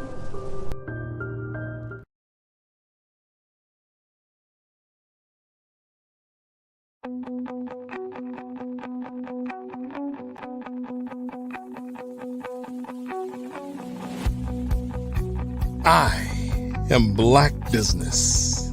From the moment I wake until the time I sleep. Yes, I am Black Business. I am Black Business. Tell me, are you Black Business? I am Black Business. Do you support Black businesses? Listen, I support Black business because I am Black Business. Black Business Expo. One of the largest business showcases in the history of Black business in the world. The world. Sign up today at www.blackbusinessexpousa.com or call 919-308-9090. I am Black Business.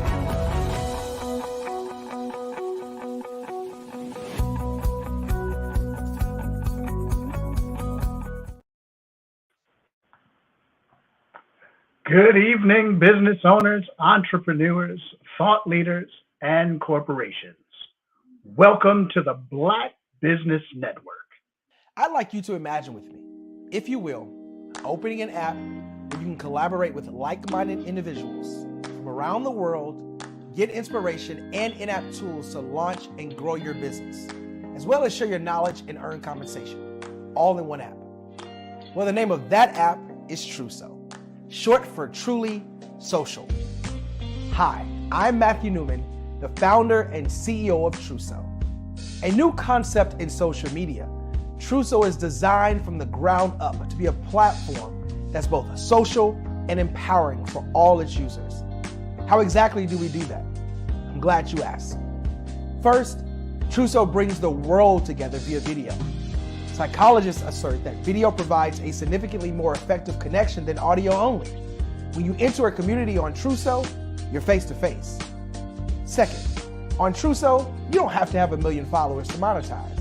Our business model allows all hosts and moderators to monetize, no matter the size of your following, by 1, producing fee-based content, and 2, inviting others to join the platform as subscribers.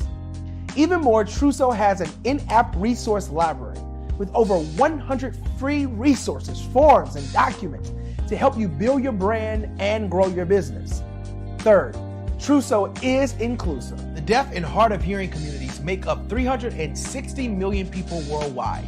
Unlike audio-only apps, Truso embraces this community, providing a networking platform that allows them to participate via video and closed caption.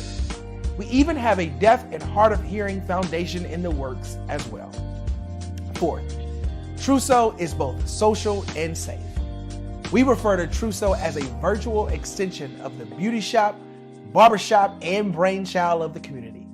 A place where there's laughter, along with wisdom, growth-oriented conversation, and genuine connections in a safe space. Truso even has proprietary security to ensure we maintain a safe environment for everyone. Where are we at now? Truso is live, y'all. We've launched in beta, and we're acquiring users daily. We have an incredible development and marketing team, plus amazing celebrity influencers at the table, helping us spread the word around the globe, beginning within the African diaspora and beyond by creating a safe space for growth, connection, and collaboration. We're truly excited about Truso. We've created something special for which there is a global market. And we invite you to embark on this journey with us as a shareholder. The future for Truso is truly bright. Join us and let's go there together. Hello, I am Dr. Eric Kelly III, the visionary strategist and founder of the Black Business Olympics. I invite you to showcase your Black-owned businesses on the Black Business Network global stage. The Black Business Olympics is a global Black Business Network platform that propels Black-owned businesses into the international spotlight. By showcasing your business on the Black Business Olympics platform, you can reach a worldwide audience of potential customers, partners, and investors. You can also establish yourself as a thought leader and expert in your field, attract lucrative partnerships, and more speaking engagements. In addition, the Black Business Olympics platform provides a valuable opportunity to connect and collaborate with like-minded entrepreneurs and business professionals from around the world. This can lead to new business opportunities, ideas, and relationships. Finally, by sharing your story and expertise on the Black Business Olympics platform, you can inspire and empower others. This is a powerful way to make a positive impact on the world and leave a lasting legacy. If you are a Black-owned business owner, I encourage you to seize the opportunity to showcase your business on the Black Business Olympics platform. It is a once-in-a-lifetime opportunity to make an indelible mark on the world. Be one of the 1,000 visionary entrepreneurs who are changing students' lives, shaping industries, and leaving an unforgettable legacy for their families. Unleash your voice on our global stage and watch your business thrive. Black Business Olympics is one of the largest black business showcases in the history of black business in the world. Yes, the entire world. Just give me a call today at 919-308-9090.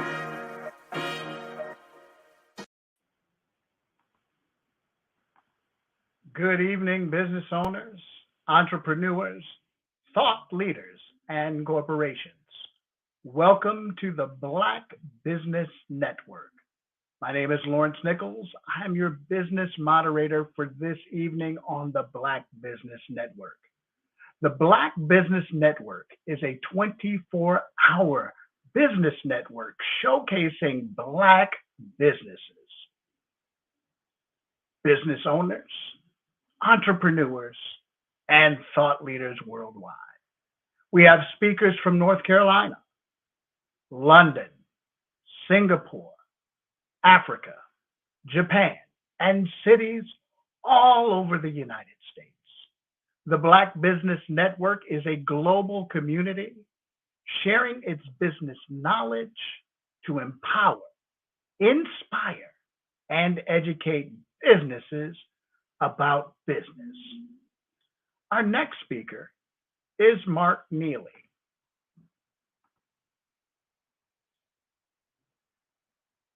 After an international aerospace sales engineering career, Mark answered the calling to become an actor and voice actor.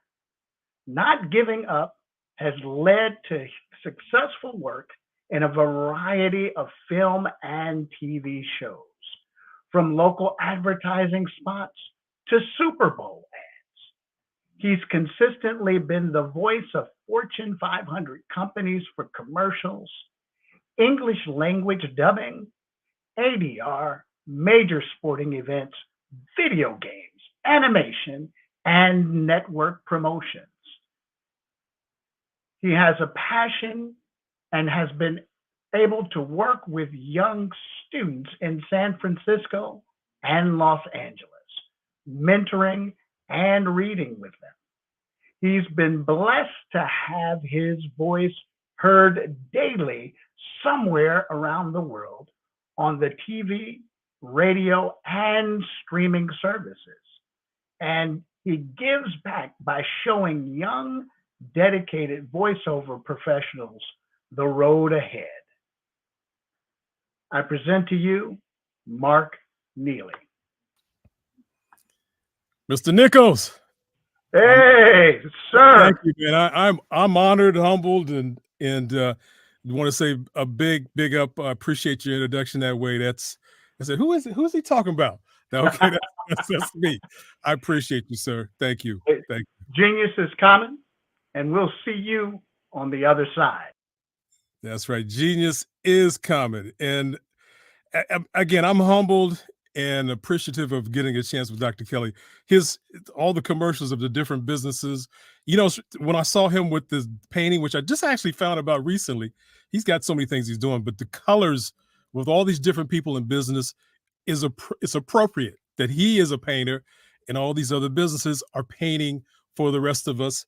And I'm just proud. You hear my voice on the different intermissions between the speakers, and it's not a James Earl style thing. It's just passionate. It's passionate. I really love this work, and I love talking about something that I really am enthused about. So that's what you hear. It could always be better, but I'm passionate about what Dr. Kelly's put together in the Black Business Olympics. My grandfather would love this. He was a business owner himself, so that's where the base lies. And I want to thank you. So you saw my part where I had more hair back then.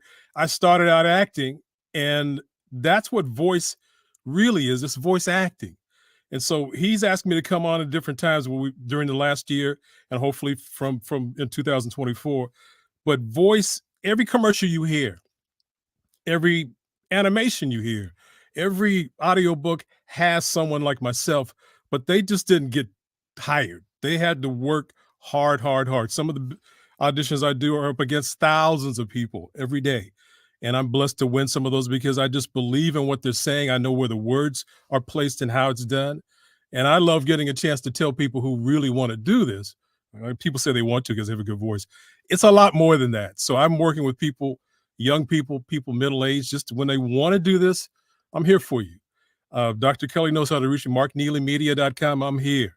Every Thursday, I put on a workshop where they get people that want to do this and show them some of the bumps in the roads you want to avoid, but really just to work out how it's done and meet people who are prominent in the business. So again, I'm really proud. Hope we continue to do what we do in a group. And I'm also in this space. People know my voice, but the part where I'm being very proud to bring on other friends of mine, business owners that do things, is what I'm hoping this is going to turn into what it has turned into, guests and people I know to talk about what they do. Sometimes coordinating the work I'm doing with them, but really great, passionate, amazing business owners. And I have one of those people here today with me, a great friend I've known for years, but also proud of what she's done in her business work and how she's done it and watched it progress and grow. And it's sometimes, even if you've been in business 10 years or whatever it is,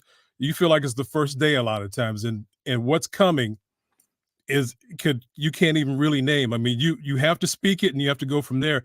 I remember Dr. Kelly talking about this platform. I couldn't imagine. I don't know if he even imagined what it's turned into. And even for myself, is just starting out, first job, and for my first year, I made $25. The first year, just and trying to learn how it's done when I voice a commercial or get an audition. It's all a process. It's a format you have to follow and understand the rules. But unless you really are hooked up and have a relationship with someone who can mentor you and tell you, it can be years of walking through deep mud, and you don't want that. So that's what I'm doing. And I know what the Business Olympics is doing by just not promoting a business, but sharing with people who want to do this, how it's done, the best strategies of how it's done, not with the concepts and positive statements and how it's worked out. But at the same time, watching that journey and seeing that it's possible when you make a goal and place it out there and put it down and write it down and stick to it, and have people who can bring you up when you have a moment where you know you're not doing what you should or having a mistake. You can reach out and call. Business is done with relationships. Just not people who buy your product, but people who have anything you think you've done, someone's been through. So reach out. And that's some of the things that took me a long time in voice acting, years, because I just didn't really know the people that did it. And I was too proud. The ego was too big because I came from a successful international sales situation. And I didn't think I needed to go reach out to people. But with the years of failure and tripping and falling, I said, I need to talk to somebody. So that's what has led me to this place. After 17 years, people will call me to do it. So I'm blessed with that. I mean, this past week, I've worked with HBO. I worked with some major brands. I mean, I can't even remember sometimes what's going on. I actually do want to show this. This is one of my animation characters. Final Fantasy, you've heard of that. Assassin's Creed, Call of Duty. I do those voices, and it's a fun, wonderful place to be instead of trying to just sell a certain product that I really am not enthused about. But that's what it's turned into. So any commercial, if you're interested in this work, any commercial you hear, you'll be able to go to that and listen how they did it and copy it and mimic it. And passion is what just showed up on the screen here. A passionate business owner. That's what this is all about. Deborah Hubbard, CEO, founder. I'm gonna give you a little richer introduction. Innovator, emancipator. You've done it all and continue to do it all. Does it feel like the first day sometimes, Deborah, even after the years you've been in it? Oh yeah, it does. It's like, did I do this before? Yeah. But yes, it's first of all, thank you for the warm welcome. You're just so amazing, and it's just a pleasure to be here. Well, I'm honored to know you as a friend, and just all these years, it's even when I haven't had a chance to catch up with you more, it's just knowing that to watch your journey is an honor. So that's what it is. So I want to really just go through some bullet questions with you to just so people know who you are. Again, I can say this is infomercial, but I want people to know that this is Look at me flying the flag. And a great product. And yes, here it is. Yes. It's signed. Ah, Well, you I got have it. my business Black Doesn't Crack starter kit right Yes, here. yes, So, yes. so tell us, how many years have you been in business, Deborah? Oh my gosh, we've been in business for 9 years, and June 3rd will be actually 10. Wow. 10 Next years. year. Yes. Wow. And so just to say that you can make it first 2 years, because they say if a business makes it past the first 2 years, then you're good. Like you're just over that hump. But then you Yeah. have a lot of other hurdles to climb.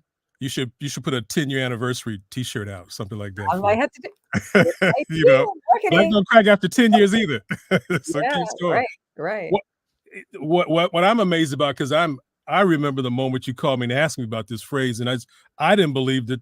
Yeah, of course it's a great phrase. What do you think? Well, let's try and see what happens. What was the vision behind starting using this phrase? Because it is an iconic phrase we use in our community.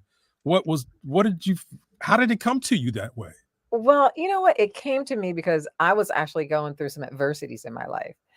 And then I was going through a divorce. I didn't know what end was up. I didn't, I was 54 years old, midlife crisis. It's like, what do you do next? And Mhm. I've done everything. I'm a woman of many wonders.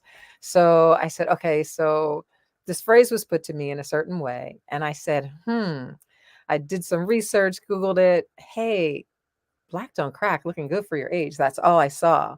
Yeah. But then I thought about it in reference to me, and I said, you know what? It's deeper for me. Black don't crack to me meant I didn't crack physically, mentally, and spiritually when I was going through all of those adversities. Yeah. So I said, what about if that would be my concept? And could I market that and could I sell it? But what was so great about it, it was something that I was passionate about because it was my life. Mhm. And I put pen to paper and I decided to go ahead and do it. I jumped in full force, and that's still my story 9 years later. Yeah, I remember you having a booth at the Newport Jazz Festival, Oh, and yeah. I saw people coming up to you just, "What else?" And Yeah. just amazed at the phrase and the product that you have. So your story you just told connected with the consumers. Did you Yes. spend time telling people about that when you sell it to them? Well, you know what? It's like, okay, everybody knows the phrase, right? So Yeah. because they know the phrase, but to see somebody actually put it on a t-shirt or apparel Right. or a mug or a bag or whatever, Or that just one of gives it these. a whole different dimension of black don't crack because Yeah. we know it as looking good for our age. And Right. people would come and get it just because of that. They were like, wow, I think I look pretty good for my age. So they wanted to wear it from that aspect. But Mhm. a lot of times when they would come into our booth or whenever we were selling, they would ask, they would say, well, what does this really mean? Like, and even other ethnicities, can I wear that shirt? What does it mean? Yeah. I would tell them, if you've had a dark or a black moment in your life, then you can say, I am black, don't crack. So you've had other ethnicities buy it or Oh, races buy it? yeah, Okay. definitely, definitely, Cool. and, but, they asked me the story, and I wanted to educate them because I'm like, "You might get some funny looks, or you might get whatever." As a Yeah. matter of fact, when we, submitted for, Oprah's, favorite things, Yeah. Gayle King, she put the creative director of O Magazine in our shirt, and he's white.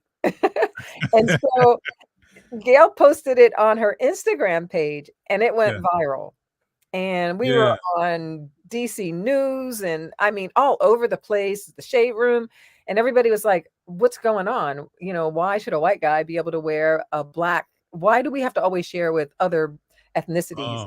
And so I had to answer her quote on her Instagram and I told her, yes, he could wear it because our brand is inclusive and it's about overcoming adversities and being resilient and it's about winning.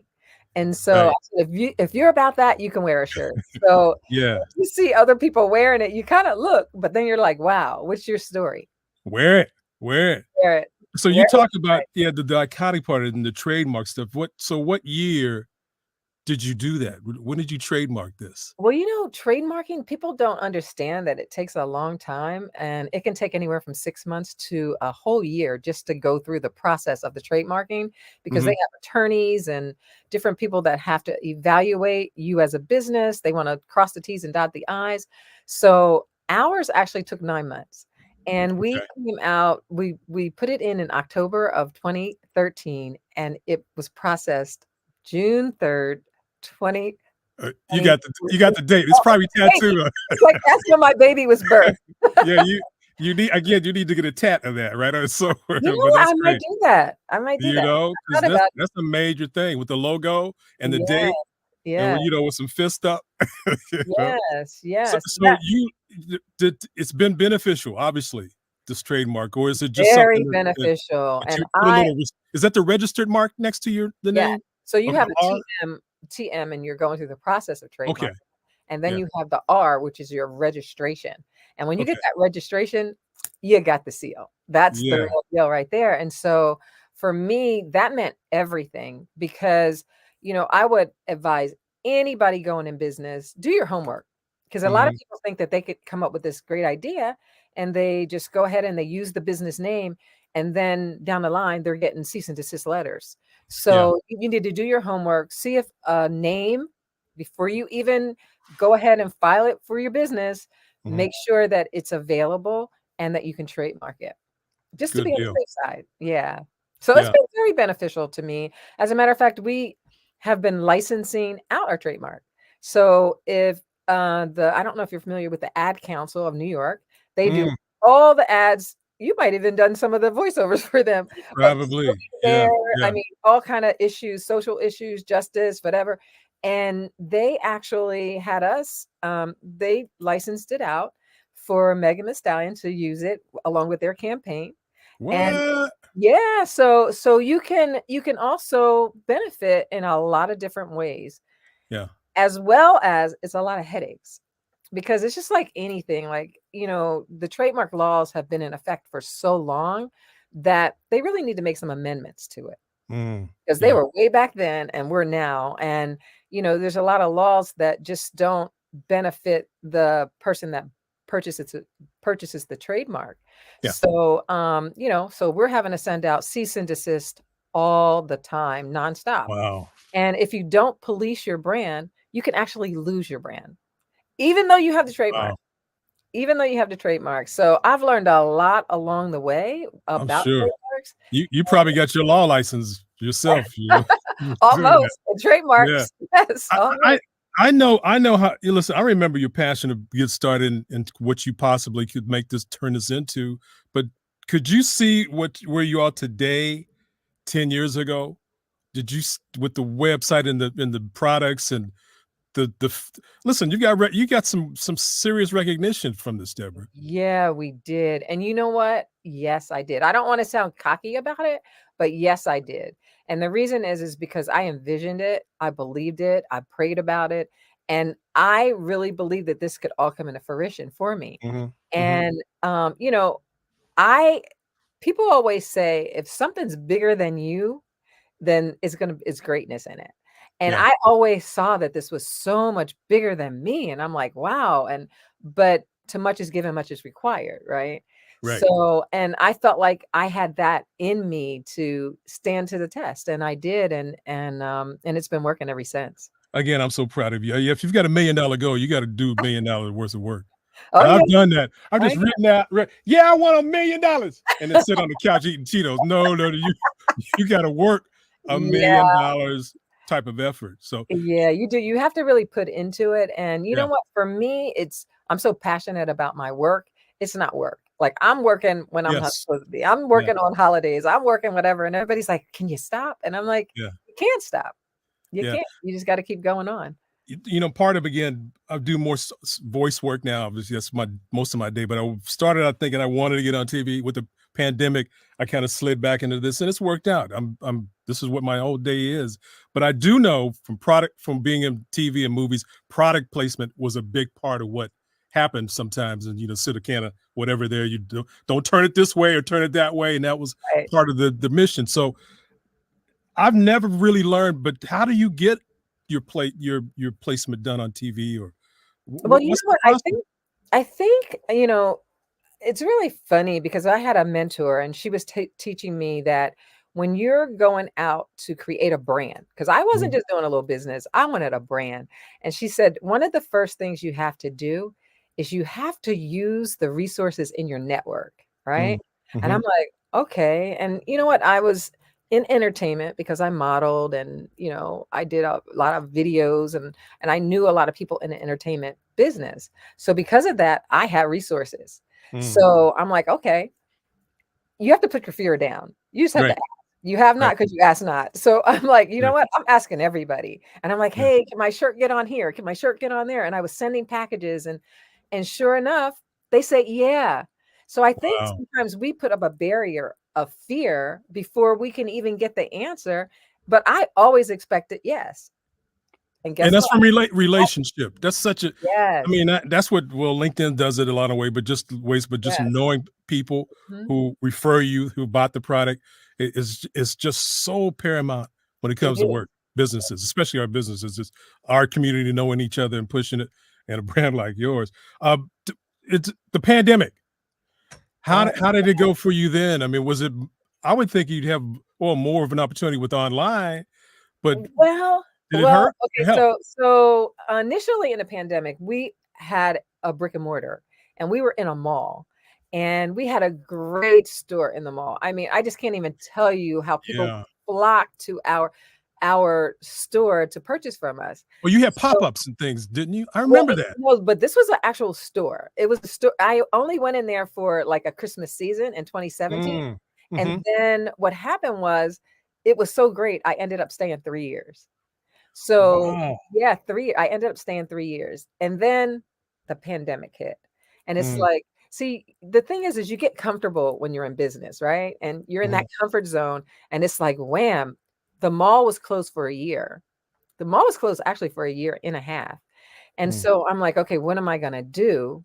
It forced me to go into e-commerce, and it was the best thing that ever happened to me. I know a lot of people were upset about that pandemic, but I was like, "I think I prayed for that pandemic because Me I too. was on the Yeah, road I so didn't go much." to I had to go to auditions. I worked right here. Yes, Worked right here. but I was on the road so much doing shows, Essence, the Black Caucus, you name it, traveling all over, and I'm like, "Lord, can I just have a year off?"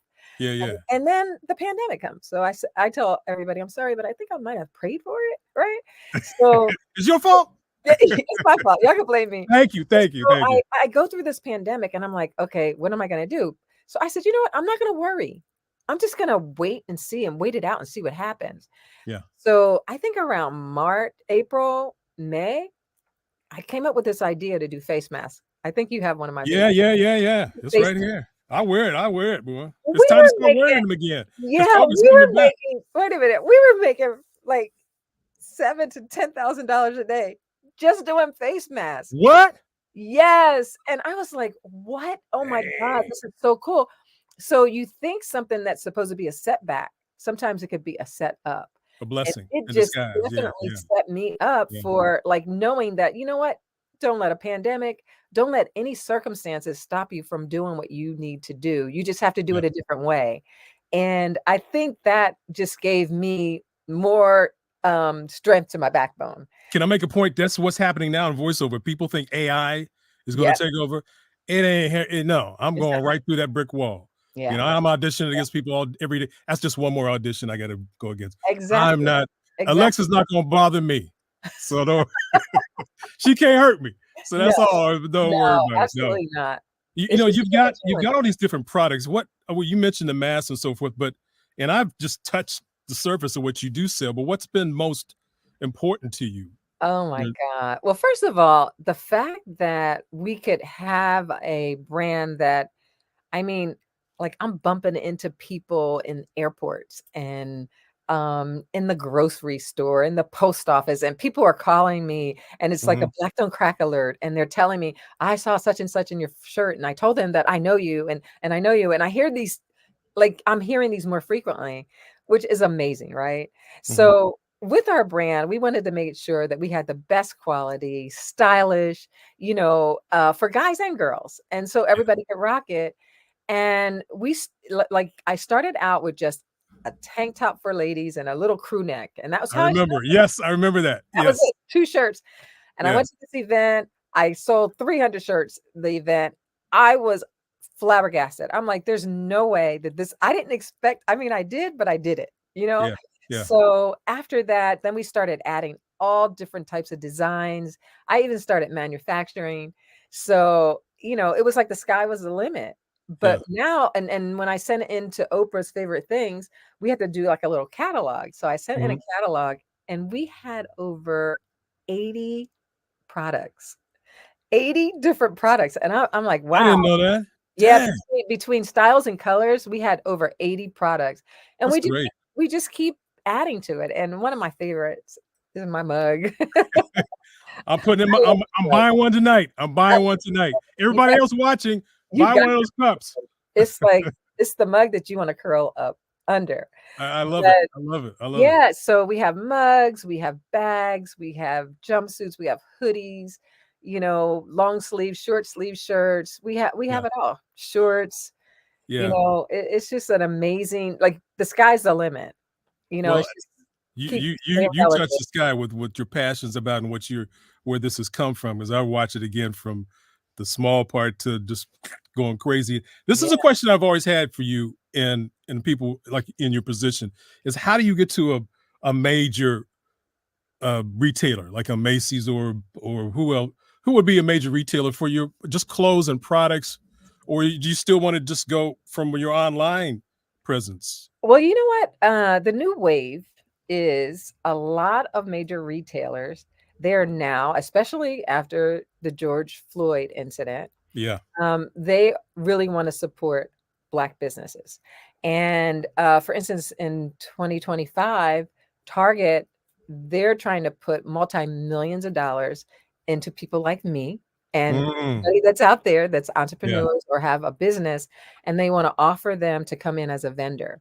Yeah. So, that's a privilege, I think, to get into a store and a retailer and to vend with that retailer, such as Mhm. Target or Macy's or whatever, and especially during Black History Month. So those are some of the things that entrepreneurs or business owners you need to look into because there's a lot of possibilities, and that's what I'm looking for 2024 and 25. Yeah, yeah, yeah, yeah. What's the phrase again? 224. So More in more 2024. 220. You got a lot. Hey, you got a lot of tattoos to put on. More right. I gotta have a whole sleeve. Oh, More, sleeve. Right, right. right. More in 2024 for sure. Yeah. Now you have social media. I know you have Instagram and you have what's the impact and how does that your bottom line or You gotta you know, have. You gotta. I need to do I don't have Instagram, which is probably crazy to people. Oh, you gotta have it. You gotta have it. I'm gonna And start doing it. But what kind of impact has it had for you? well, I think for older people, and I'm putting myself in that category. I'm an older people. Right. For us, millennials, Gen Zs, they got it. They don't Yeah. have any issues with social media, posting 20 times a day and being on it 20 times a day. But for us, we're a little different, right? But if you have a business, you have to do it. Yeah. And just the impact of, like when I used to post something on social media and say I was in DC doing an event and somebody would DM us and say, "Hey, I'm on my way to your booth. I see that you're at such and such, or you're at the HBCU show. Yeah. Yeah. We're coming to get a hoodie. You know what I mean? Yeah, yeah, yeah. So just to see how that can just happen like that and it turns into dollars, you Yeah. got to do it.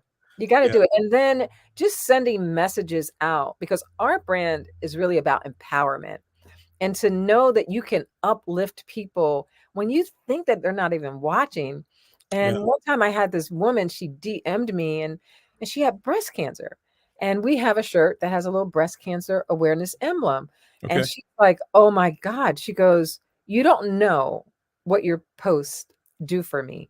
And I Wow. purchased one of your shirts. And when I purchased the shirt, it just gave me a whole new outlook about what resilience really was or is. Yeah. So just touching somebody and hearing that, it does so much for your soul. Oh, yeah. If Yeah. you're passionate about what you're doing. Yeah, I again, same. I probably hear once a week from people knowing what that Huggies commercials is even though I'm not doing it anymore because yesterday's price isn't today's price. They wouldn't go to my price. Right. But I still hear from Europe, all over the nation, that I hear from people with a fan letter about that. So it's and how just the words inspire them, and you're part of it. So that's Oh yeah. that's a positive thing to hear. I want to ask you, and I'm not sure, but what can we be on the lookout for with Black Don't Crack? What's coming up, Deborah? What do you Ah. look at it. What's happening? What can we be looking out for in Well, you know what? 2022? I'm just really blessed that you guys asked me to come on to the Black Business Network. And I am going to reveal something that I have not revealed it with What? anywhere else yet. What you talking about? But here. And it is our Black Don't Crack skincare moisturizer. Wow, look Yep. at that. So Congratulations. That's brand Yep. new. So in the next couple of weeks, you're going to be able to pre-order it, blackdon'tcrack.com, blackdon'tcrackskincare.com. And I'm really proud of this, of, just doing the whole package and making it beautiful. But more than anything, that this is something that's needed in the skincare. We know about those myths about our skin. Yeah. We don't need this and we don't need that because we're Black and we have the melanin. No, you have to protect your skin. And you have to do it with a daily routine. And we're starting off with our facial moisturizer. So Is we're that for men too? Is that for men it's also? for men and women. It's Fantastic. gender neutral. Everybody's gonna Congratulations. and the bottle is sexy for men or women. Look at that. You see that? Oh, shoot. See that? Hey, listen, I'm waiting for it. You didn't now listen to me. You didn't know I was gonna do this, but congratulations. Oh, Congratulations.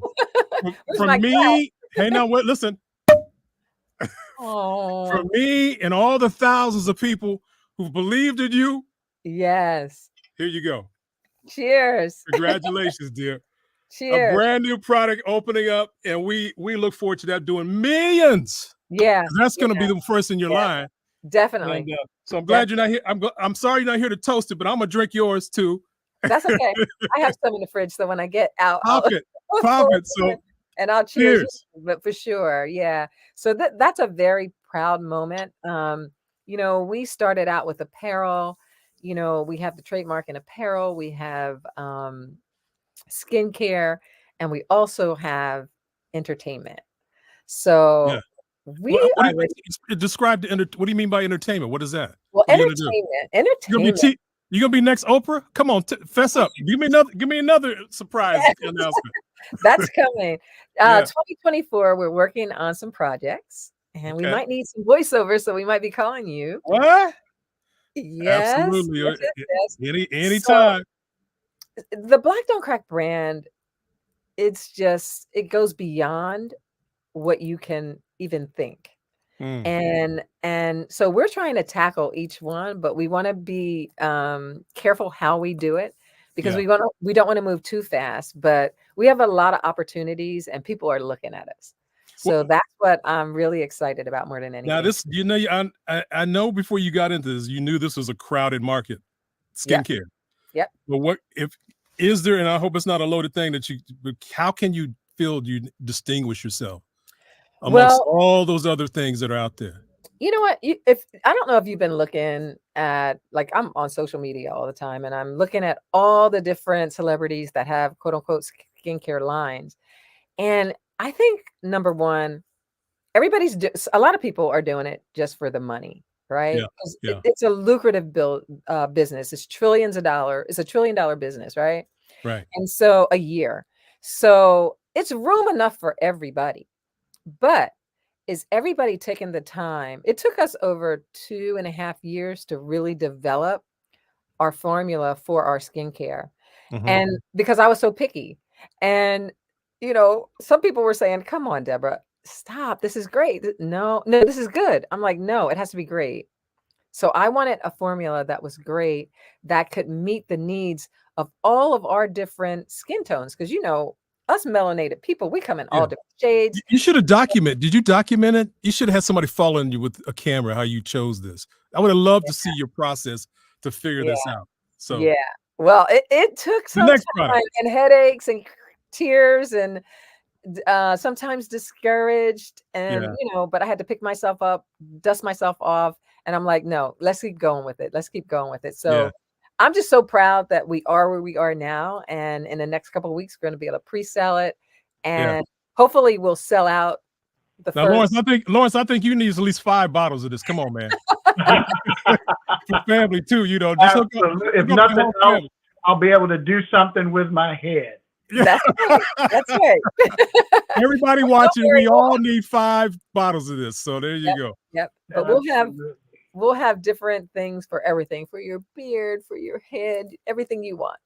Yeah. Awesome. Yes. Mark, Deborah, you all have been amazing. Thank you. Only in the Black Business I need some more. Network do you have the opportunity to connect with people that are doing phenomenal things. And I salute you both. And I look forward to seeing what comes out next. Yes. Thank you, Deborah. Thank Fantastic. you. Thank you so much for having me.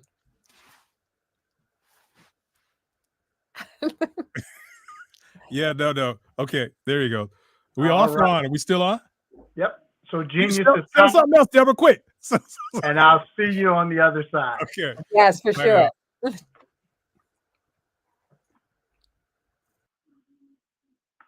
The Black Business Expo's mission is to raise funds for high school seniors going to college or K through 12 entrepreneurs. This expo is a fundraiser for students. You may go to www.blackbusinessexpousa.com to donate to the scholarship fund or use the Cash App that's on the screen below at #BBXUSA. Our goal is to give laptops and up to $5,000 to 10 students. Students can register online at www.blackbusinessexpousa.com. Again, that is www.blackbusinessexpousa.com.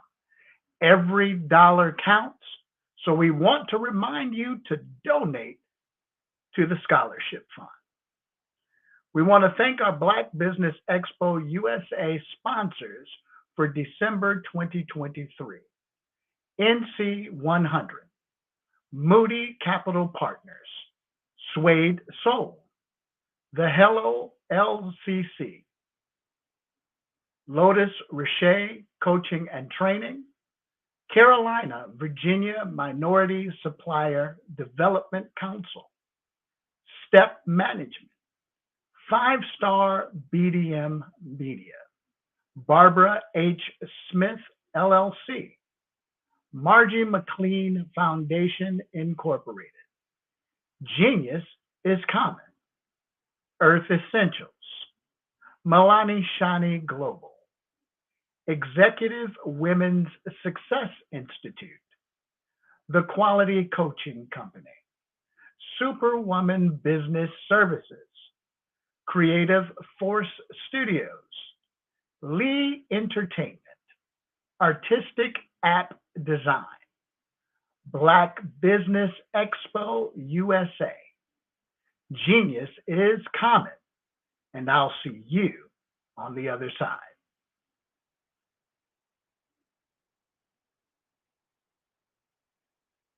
Having a brand that resonates with so many people across the world is truly a phenomenon. But being the face of that brand that empowers people is something that I don't take for granted. It's actually way bigger than me. But it's when I hear those stories of what people had to overcome, that is what our brand is about. Resilience, persevering, and not giving up. Physically, mentally, or spiritually.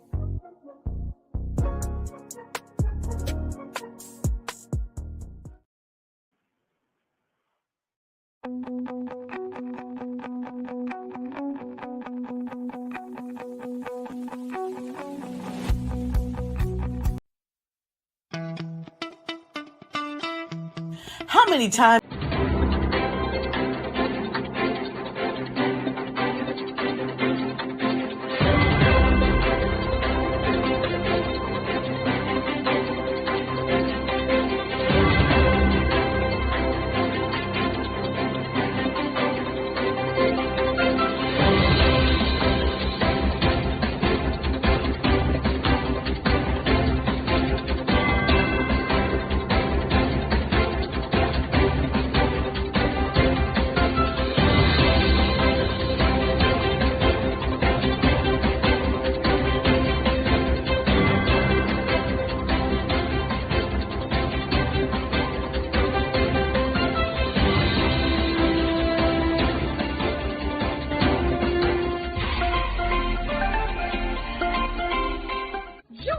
Dr. Eric Kelly III and a host of phenomenal speakers from all around the globe for this 7-day virtual event that you don't want to miss.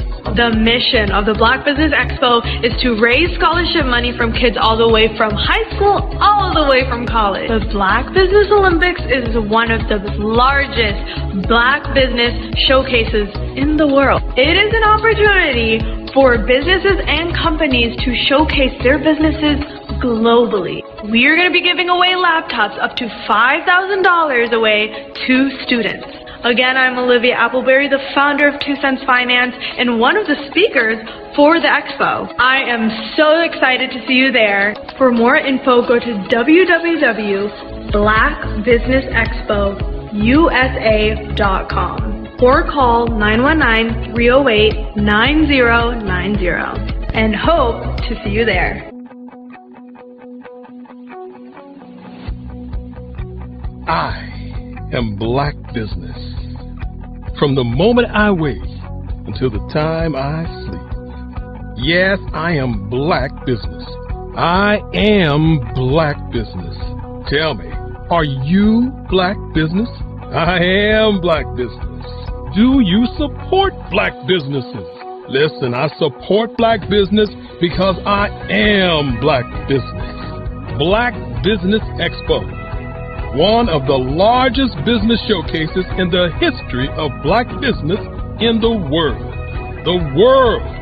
Sign up today at www.blackbusinessexpousa.com or call 919-308-9090. I am Black Business. I am Black Business. From the moment I wake until the time I sleep, I am Black Business. I am Black Business. Are you Black Business? I am Black Business. Do you support Black businesses? I support Black business because I am Black Business. Black Business Expo, one of the largest business showcases in the history of Black America in North Carolina. Join Dr. Eric Kelly III and a host of phenomenal speakers from all around the globe for this 7-day virtual event that you don't want to miss. The mission of the Black Business Expo is to raise scholarship money from kids all the way from high school, all the way from college. The Black Business Olympics is one of the largest Black business showcases in the world. It is an opportunity for businesses and companies to showcase their businesses globally. We are going to be giving away laptops up to $5,000 away to students. Again, I'm Olivia Appleberry, the founder of 2 Cents Finance and one of the speakers for the expo. I am so excited to see you there. For more info, go to www.blackbusinessexpousa.com or call 919-308-9090 and hope to see you there. I am Black Business.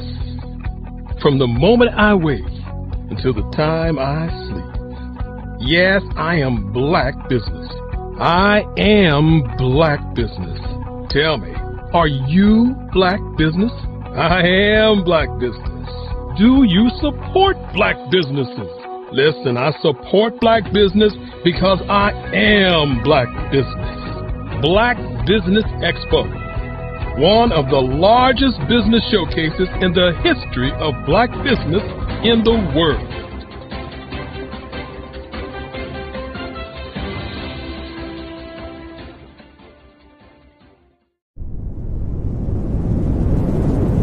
Artistry is a creative expression of something from nothing.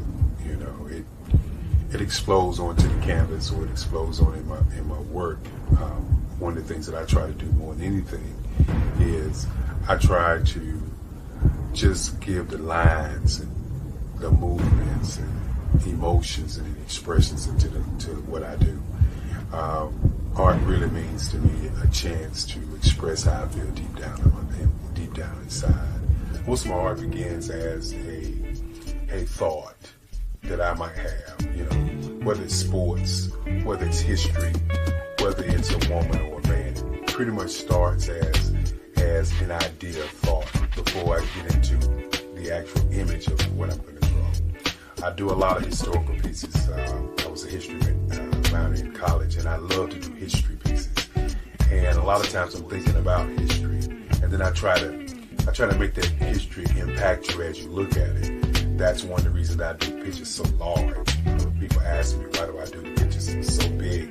And I tell them, I want the piece to impact them as they're looking at it, to kind of dominate them, dominate their space.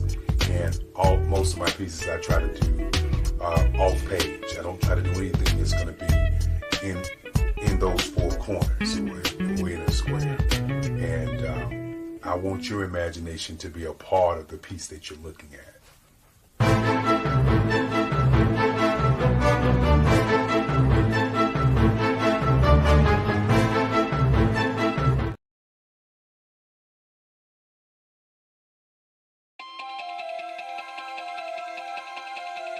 Could you live without income for the next year, 2 years, 3 years, maybe even 5 years? You might be thinking, well, that's a silly question. Well, is it? What if some medical event occurs in your life where you no longer can be the superstar in your household and generate that income? Or what about a planned event where your income comes to a sudden stop? Perhaps your employment has been terminated or your business has ceased operating. Are you prepared with a backup financial income? Or what about those voluntary events in life where you decide it's time to disconnect, perhaps retire, stop working? Do you have a backup income plan or something in place? I'm Sabrina Protic, your financial coach, helping you develop an income plan. Your financial tomorrow depends on what you do today. Connect with me for a bright and secure financial future.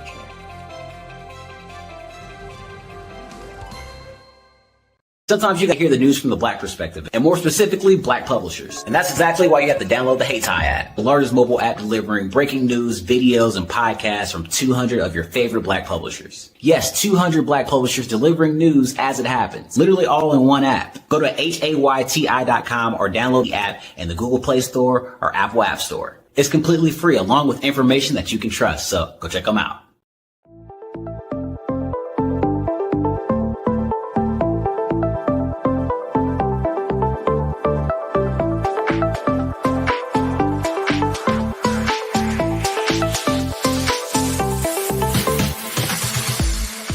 You need to be messaging and communicating to a lot more folks and getting them committed to you as a brand and feeling that you are trustworthy, as a subject matter expert, and for their needs and their pain points. That says, look, here are my pain points. Here's the problem that I have that I don't want, or the benefit that I want that I don't have.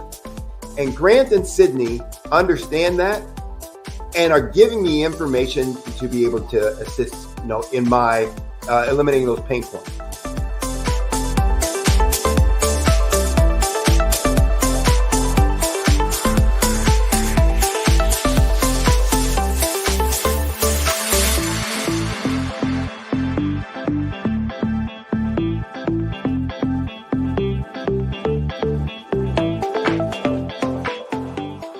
You're going to get a lot out of this workshop.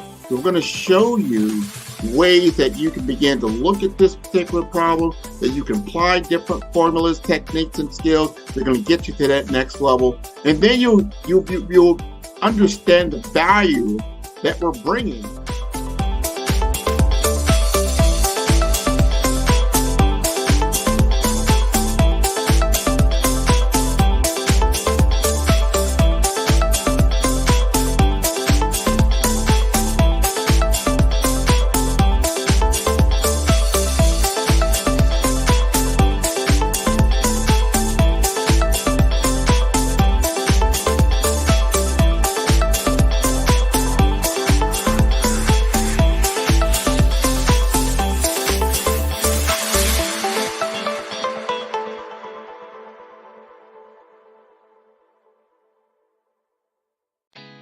Did you know women represent just 3% of Fortune 500 CEOs and less than 15% of corporate executives at top companies worldwide?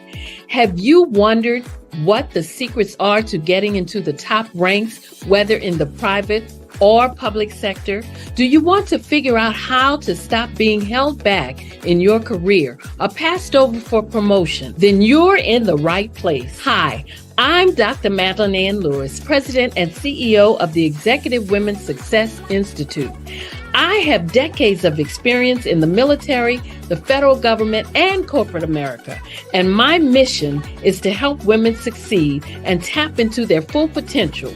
I want to reach 1 million plus women around the world to become the leaders they are meant to be.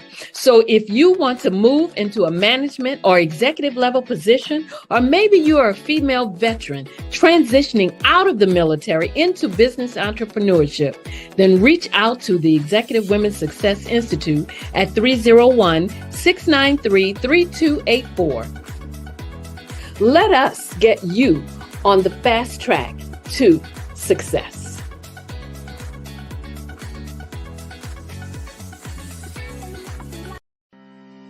Are you aware that showing off your expertise can gain customers and position you as an expert in your industry?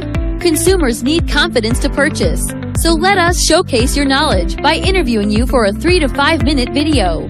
We'll position you as an industry expert with a customized interview style video, and for a limited time, we'll cover all production costs. Click this ad or call now for all the information. You'll want to experience the same 5-star service our customers love. So take advantage of this one-time offer. Click this ad or contact us now.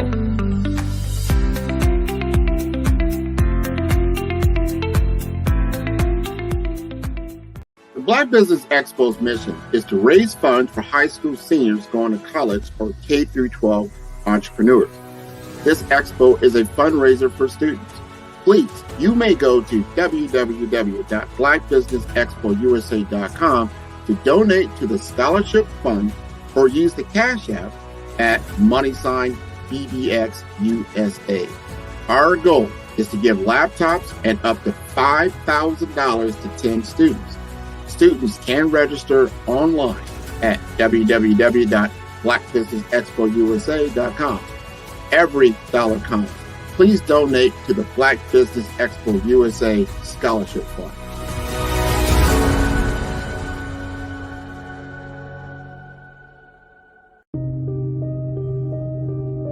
The Black Business Expo is changing my life. This year, they are giving away laptops and even $5,000 in cash to students just like me. I'm Alexis, and I want to go to college to fulfill my dream of becoming an entrepreneur. Help the Black Business Expo going to www.blackbusinessexpousa.com and also becoming a vendor, a sponsor, or donating. Hello, I am Dr. Eric Kelly III, the visionary strategist and founder of the Black Business Olympics. I invite you to showcase your Black-owned businesses on the Black Business Network global stage. The Black Business Olympics is a global Black Business Network platform that propels Black-owned businesses into the international spotlight. By showcasing your business on the Black Business Olympics platform, You can reach a worldwide audience of potential customers, partners, and investors. You can also establish yourself as a thought leader, an expert in your field, attract lucrative partnerships, and more speaking engagements. In addition, the Black Business Olympics platform provides a valuable opportunity to connect and collaborate with like-minded entrepreneurs and business professionals from around the world. This can lead to new business opportunities, ideas, and relationships. Finally, by sharing your story and expertise on the Black Business Olympics platform, you can inspire and empower others. This is a powerful way to make a positive impact on the world and leave a lasting legacy. If you are a Black-owned business owner, I encourage you to seize the opportunity to showcase your business on the Black Business Olympics platform. It is a once-in-a-lifetime opportunity to make an indelible mark on the world. Be one of the 1,000 visionary entrepreneurs who are changing students' lives, shaping industries, and leaving an unforgettable legacy for their families. Unleash your voice on our global stage and watch your business thrive. Black Business Olympics is one of the largest Black business showcases in the history of Black business in the world. Yes, the entire world. Just give me a call today at 919-308-9090.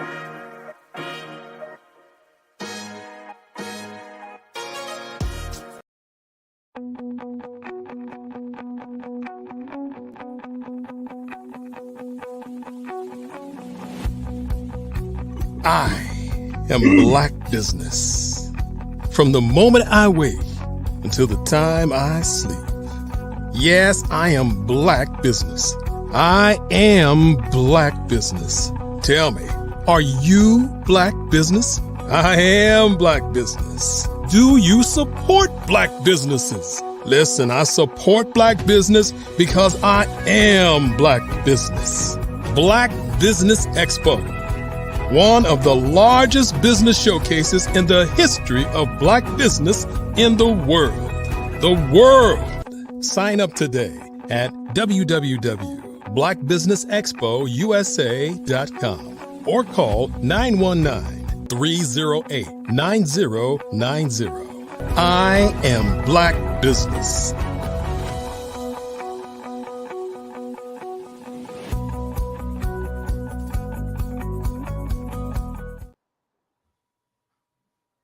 Good evening, business owners, entrepreneurs, thought leaders, and corporations. Welcome to the Black Business Network. My name is Sidney Wormsby, and I'm your business moderator for this evening on the Black Business Network. The Black Business Network is a 24-hour business network showcasing Black businesses, business owners, entrepreneurs, and thought leaders worldwide. We have speakers from North Carolina, from London, Singapore, Africa, Japan, and from cities all over the United States. The Black Business Network is a global community sharing its business knowledge to empower, to inspire, and to educate businesses about business. It is with great honor and immense privilege that I introduce our final speaker for today, a visionary whose work transcends the boundaries of time and culture, Dr. Eric Kelly III. As one of the preeminent African-American artists of the last 3 decades, Dr. Kelly has not only carved a niche in the world of art, but has also been a beacon of inspiration and change. Dr. Kelly's journey in the arts is a testament to the power of creativity and resilience. His work, a harmonious blend of the abstract and the expressionist, invites us to explore the depths of human experience and the complexities of our society. His unique perspective on the intersection of images and on the nation state, as well as the interplay between art and humanity, challenges us to see the world through a lens of empathy and understanding. His remarkable ability to capture historical moments through his art provides us with a visual narrative that speaks volumes about our past, present, and future. And each stroke of his brush, each line of his drawings tells a story that resonates with the depths of our souls. Dr. Kelly's art is not just a display of skill and talent. It is a conversation with history, a dialogue with our collective consciousness. In addition, Dr. Kelly's contributions extend beyond the canvas. As the founder of the Black Business Olympics, he has created a platform that uplifts and empowers, fostering a community where diversity, innovation, and excellence are celebrated. His vision and leadership have paved the way for a brighter, more inclusive future. And today, as Dr. Kelly shares his insights and experiences, let us open our hearts and minds to the lesson he has to impart. Let us immerse ourselves in the wisdom of a man who has dedicated his life to exploring the depths of artistic expression and the heights of human potential. Please help me welcome Dr. Eric Kelly III. Good afternoon, good evening. Hello, world. Hello, everybody. How are you this evening? Hey, man, I'm just elated to be in this moment as we look at the past and look toward the future. It's the end of a year and the beginning of a new year all at the same time. So I know you are excited to lend your expertise and your insights to folks. So I'm going to get out your way and let you do your thing. As we say, genius is common. I'll see you on the other side. And of course, Sydney, before you get out of here, I want to thank you for your tireless work on this project. As for the last couple of years, you have truly been a beacon. You've truly been a brother. And, you know, a lot of times when you're doing something like this, you don't meet new people that you don't meet in your own hometown or you don't meet in your travels. And for those that don't know, we've never met in person, but you still feel like my brother. Just like all of the Black businesses, the over 4,000 Black business people have been on this platform. We still are our brothers and sisters. And I want to thank you again, as I know you're with family, and you know I believe in family. So enjoy your family as we continue to move toward next year.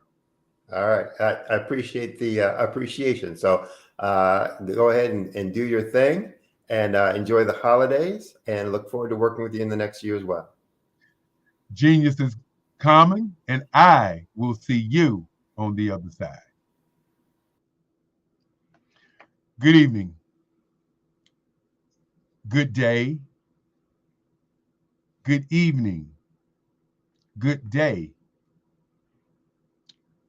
I wanted to start out with good day. What is a good day? As we look at our future and we look at our past and we look at our today, that's a good day. For those who have had an opportunity to go on this ride for 7 days, from 8 o'clock in the morning to 8 o'clock at night, and the rebroadcasting of the shows and the business owners in the evenings. For those of you who have been on this journey from the beginning, when the pandemic hit, until now, and for those of you who have just joined us on this ride, I want to say to you, thank you. Not, I'm glad you're here. Not, I wonder who you are. Not, why are you here? I just want to say thank you. To all of the business owners, this week, I want to say thank you. As the days come and go, I want to say thank you. But more importantly, I want people to understand, while many people are doing other things, we are doing Black business things. The Black Business Olympics is a 24-hour business event, business broadcast. We are working on a strategy to do 365 days of the year live across the world. Something that's never been done before. With over $11 trillion in the Black community, I know that we can do it. Many times people don't understand what the why is. The why is to change the lives of our young people. And our young people could be 30 years old, 40 years old, 15, 12, 10, and 9. Our quest is to change their ideas of what they can do with their lives. Many times the narrative for our young people are entertainment, singing, dancing, stripping, crime. But only 1% in any of those marketplaces are going to make it. Only 1%. So what happens to the rest of the young people who are hopeless, who don't see a way, who cannot see a change? That's what the Black Business Olympics is all about, to show and share a change with each and every one of them, to show them that there are Black businesses out here who are doing business in different arenas. 7 days, 7 days, 7 days. Each one of these days are set up like a business plan. Before you start business, you must have an idea. Once you get an idea, you must have some energy. You must have some encouragement. You must have some leadership. So on Monday is about Black business leadership, empowerment, and inspiration. And it's set that way on Monday to get people ready for the rest of the week. The Black Business Olympics is like a university of thought. As on Tuesday, we have speakers from all over the globe talking about advertising, public relations, marketing, merchandising, sales, and public relations. On Wednesday, we bring together minds from across the world who talk about doing business through social media. And then Thursday, we do diversity, equity, inclusion, and access. Because if you're not included and you don't have access to money, you really can't do any business. And Friday, which is my favorite day, is Generation X versus Generation Z. How to bridge the generational and digital divide. Very, very critical and key as we have young people to come and discuss and talk about their business. Then on Saturday is Black Business and the Culture. Black business and our culture. A phenomenal day. Because if you're in business, you are building your own culture. And then today, Black business and innovation. And that could be innovation in thought. That could be innovation in ideas. That could be innovation in the moment. And so many times I talk about 4 different times in our lives as we look at our lives. Number 1 is the past, which many times is filled with regret. Number 2 is reflect or reflection as we reflect on our past. Number 3 is our future as we look to the future and think about what's to come. And I call that anxiety because you don't know what's going to come. And then I will always say number 1 is today. What is going on with you right now, this very moment, is called today. And I call that happiness. So we would take the time out and reflect on the 7 days that passed What did you do? You saw speakers from around the globe speak to you, and the question still becomes, what did you do? Did you donate to the kids? Did you donate to the business owners? Did you take the time out and think enough of someone else to give? Now, my mission is to serve, and that's why I'm here. We started in 2000 when the pandemic hit, and we moved from the pandemic, which we did just one, to the next year, and we did 4. After we did 4, then we did 6. And I remember back in the day, the first one we did, we had 36,000 people to show up.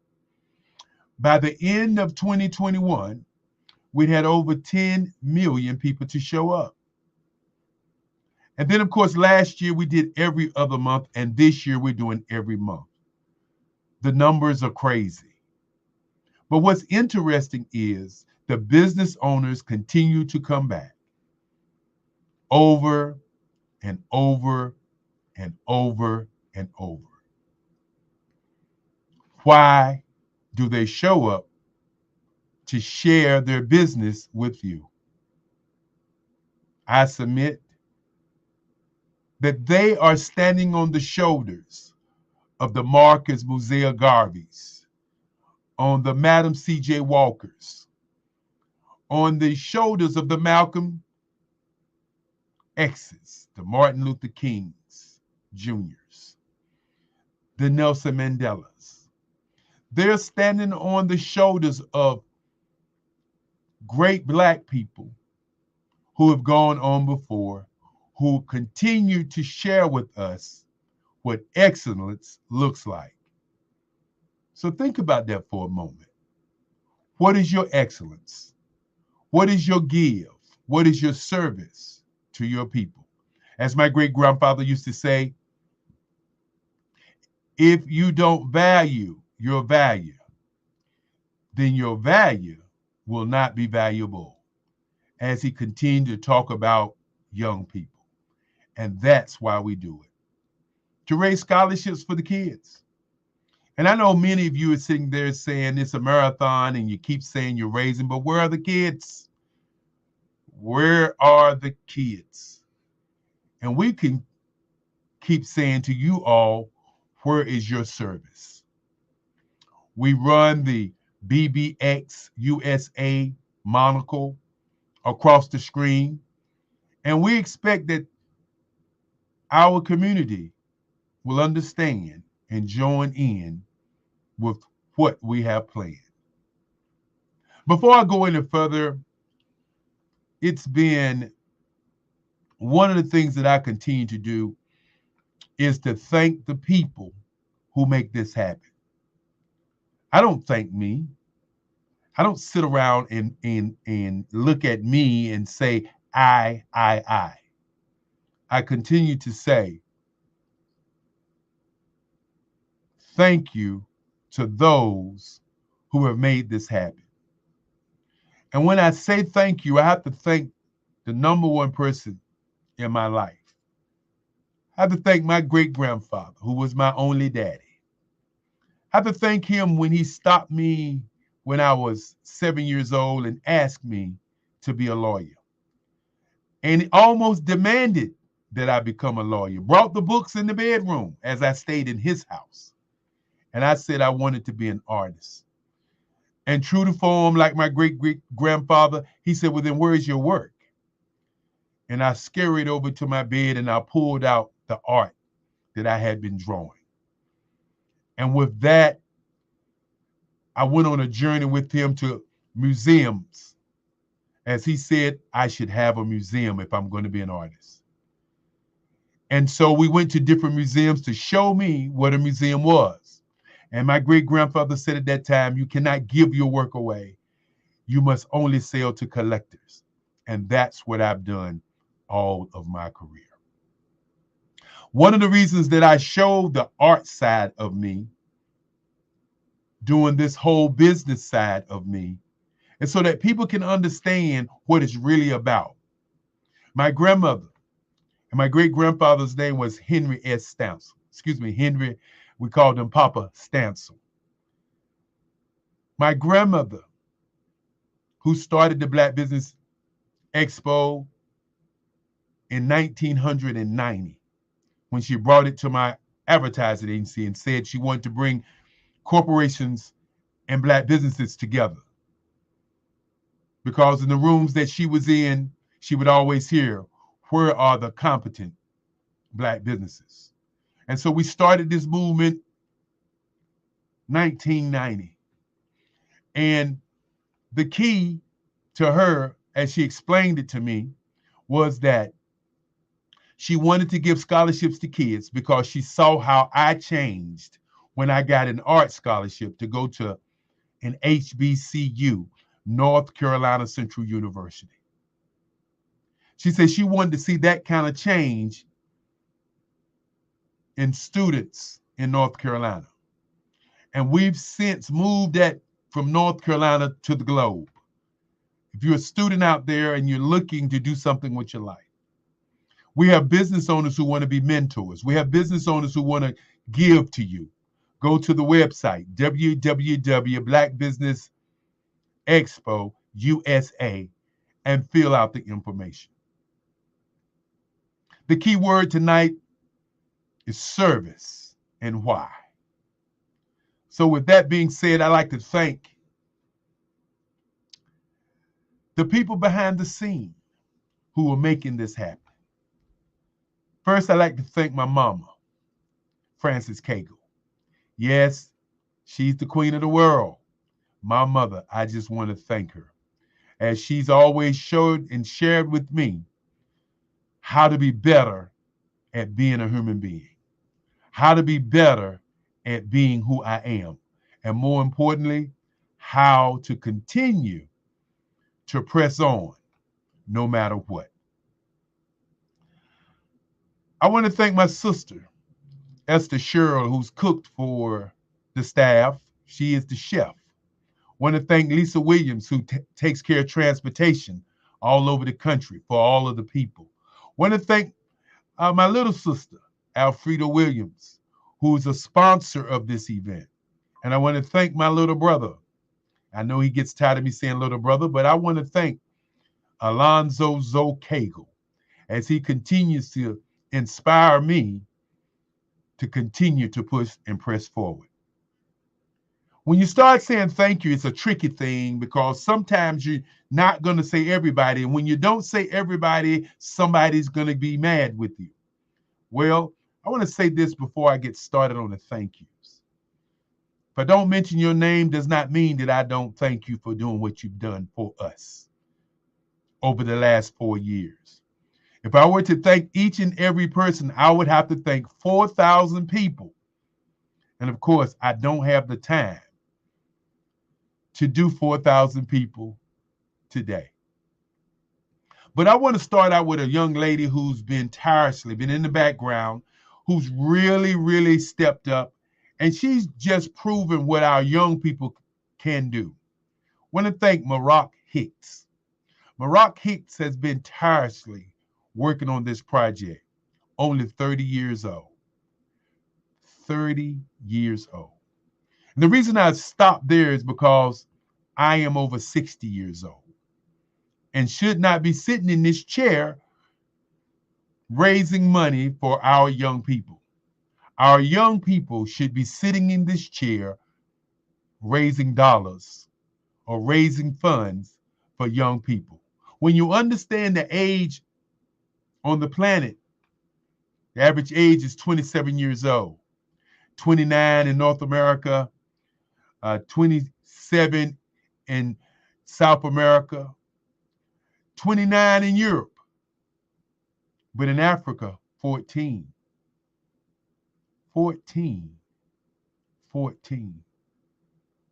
So as we move forward to say thank you, I want to say thank you to those who have really made it happen. To the board, to our board chair, Gerald Stone, I want to tell you thank you.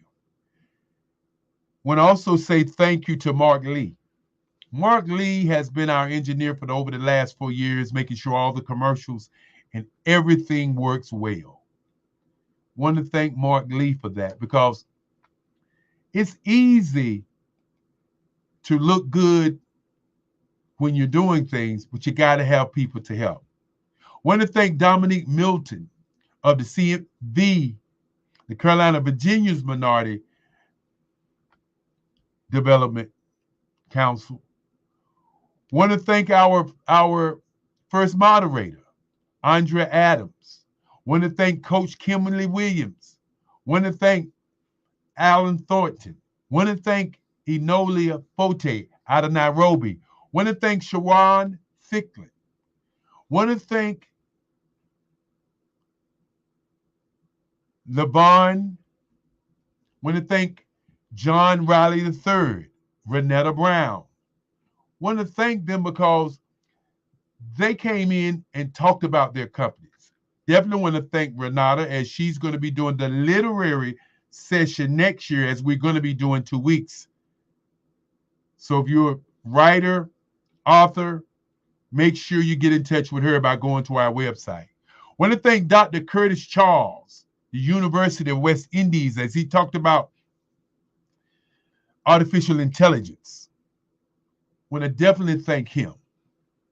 As I think about the other speakers, want to thank Dr. Barbara Wright, the $1 million grant writer.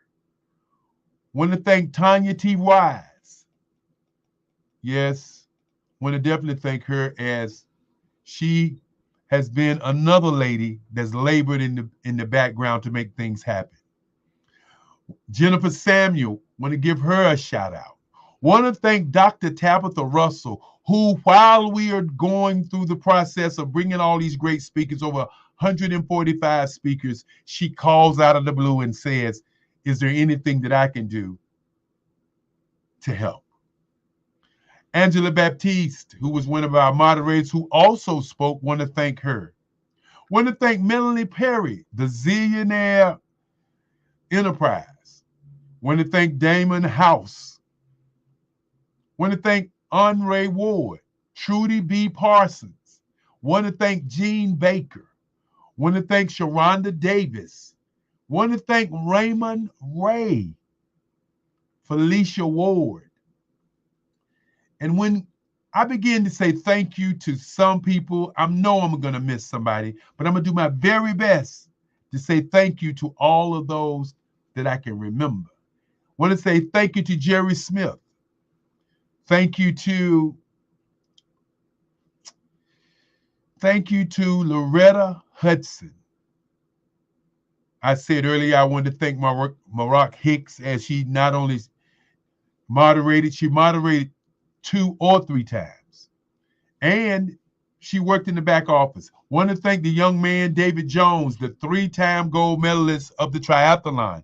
Want to thank him also. Want to also thank Stanley LeCount. Want to thank Miss Goldsby, Ayana Goldsby. Want to thank Grant McGaugh from Omaha. Want to definitely thank Crystal Gomez. Want to thank, of course, Natalia McGill. McGrill. She's going to get me because I butchered her name. Want to also thank Christopher Cunny and Cordelia Garfor. You know, as I'm thinking about these people that I'm thanking, I want you to know that they have been on this journey all week long. Again, want to thank the young man that introduced me, Sidney Wormsby. Definitely want to thank him. Now, as I put my thinking cap on and think about some of the other people, like Dr. Claudia Coker, who was with us, like Dr. Latoya Smalls. And I definitely want to take a moment and thank a lady who's not only worked tirelessly, but a lady who's an inspiration to me. that each time that she speaks about the Black Business Olympics, it makes me sit back and say to myself, wow. I want to thank Dr. Madeline Ann Lewis. I call her the Colonel. Dr. Madeline Ann Lewis, one, I always, when I hear her speak, I always thank her for her service to this country. But I want to thank her for her service to this project. And it's not easy when you're the person that's running the project and you have so many people to look at and think about as you're doing what you're doing. Well, definitely I want to thank another gentleman, Mr. Weeks, the theory of reciprocity. You know, some of these titles was just so incredible. Of course, I want to thank David Jones. David really did an outstanding job. Want to thank Debbie Hood. Want to definitely thank Darius Stratton. Want to thank Jerry Roebuck of Black Expo USA. Definitely want to thank him. Also want to thank Carrie Carter Walker. Want to thank Cleo Mitchell, Arthur Jones. You know, want to thank the people who really are in the background doing great things. And as I close out, I want to thank Michelle Boone Thornton.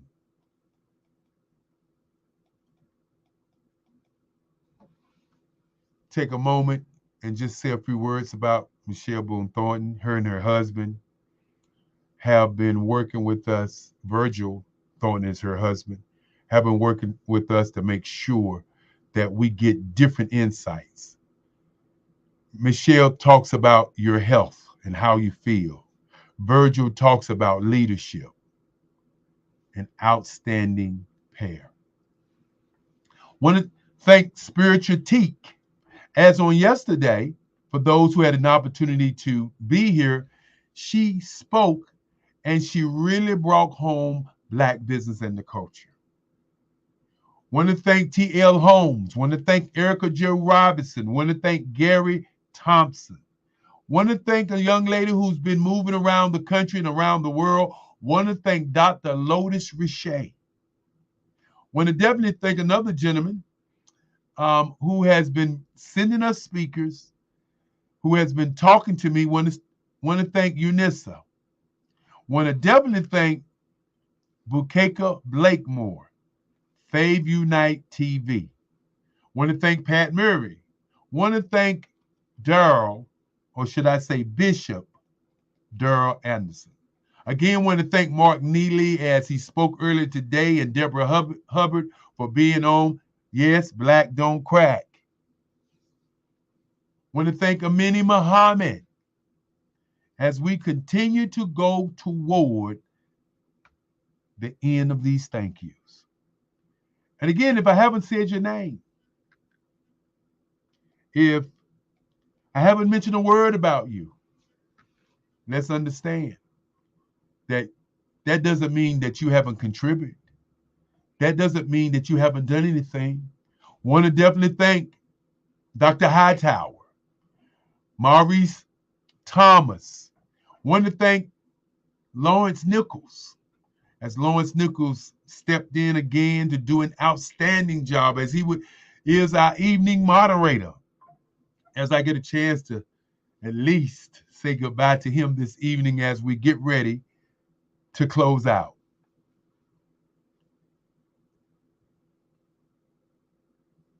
Now, I've said thank you to all of these people, but the real thank you should go to the universe. The real thank you should go to the spirits. The real thank you should go to all of the people who donated to the kids. The real thank you should go to the people who understand the mission, who understand the goal, who understand where we're headed.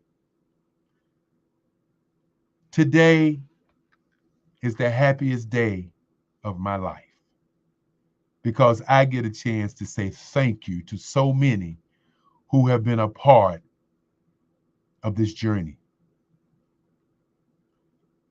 Don't turn the channel off. Don't turn the stove off. Yes, we are warm, but we're not hot yet. We are moving down the tracks of time. We are creating history. We are actually doing something that's never been done before. We are embarking on a journey to change the lives not only of our young people, but change the lives of business owners all over the world. If you are a business owner and would like to be a part of this journey, you can give us a call at 919-308-9090 and be a part of a journey that's moving toward a victory. Can you imagine 365 days, a 24-hour network of Black businesses talking about Black business? Companies and corporations, you're probably sitting there saying, why have we not called upon you? Well, it is your turn sometimes, but it's our turn to put excellence in a space so that when people see what we do, they understand that we mean not only business, but we mean what we say and what we do. Many times I talk about your mindset, your mind state, your mind shift, your mind print. And while it's easy to begin to talk about your mind, what we want to do today is talk about the minds of our youth. When we change the minds of our youth to understand that they can be millionaires and billionaires, as my great-grandfather used to say, the number one thing on this planet to do is to think. Number two is to do research. Number three is to be relentless. And number four is to understand that you must sail the journey, the mission, the idea. Yes, indeed. I said earlier that this is probably the happiest moment of my hour, my time, because I get a chance to say thank you to each and every one of you. But more importantly, when I say thank you, I must say to each and every one of you that without you, there is no me. Without you, there's no business owners. Without you, there is no journey. And I want to thank you for going on this journey all week long. It's been a joy. And I smile because I'm happy. I smile because I can. I smile because I appreciate and grateful to all of the speakers who spoke all week. And with that said, when I did my television show, and of course my phone would ring before I get a chance to close out. You know, that's the story of my life. As my mother would say, you need to take a break sometime and stop working at 5 o'clock Eastern Standard Time. And I had to look at my mom and say, Mom, my Rolodex is no longer Eastern Standard Time. It's Europe, it's Singapore, it's Africa, it's South America, it's Australia. Ask yourself, what is your Rolodex today? And that's what we're about with the Black Business Expo, the Black Business Olympics, is building that Rolodex of businesses all over the world. And of course, I'm going to bring back the guy who's going to close it out with us, but before we close out, we have 5 minutes. So before we close it out, I'm going to ask you one quick question. What did you get out of this entire week? Dr. Kelly, listen. If I take nothing away from this week, I take away exactly what was the culmination of this last hour. And that's gratitude. That is gratitude and appreciation for you championing Black business. Mm-hmm. That there is someone that has a heart for legacy, for our youth, as well as those that may be a bit on the seasoned side. Mm-hmm. Mm-hmm. For one that is not just about ensuring that people get on the other side, but that when they get to the other side, they have the tools and the resources to build bridges that go far and wide long after we've left this green earth. That is what I take away from these last 7 days, this last year, these last 4 years. Mm-hmm. 4. 4 years. And like I said, for those who just getting on the train, the stove is on. We're just warm on the stove. We're not hot yet. We're warm on the stove.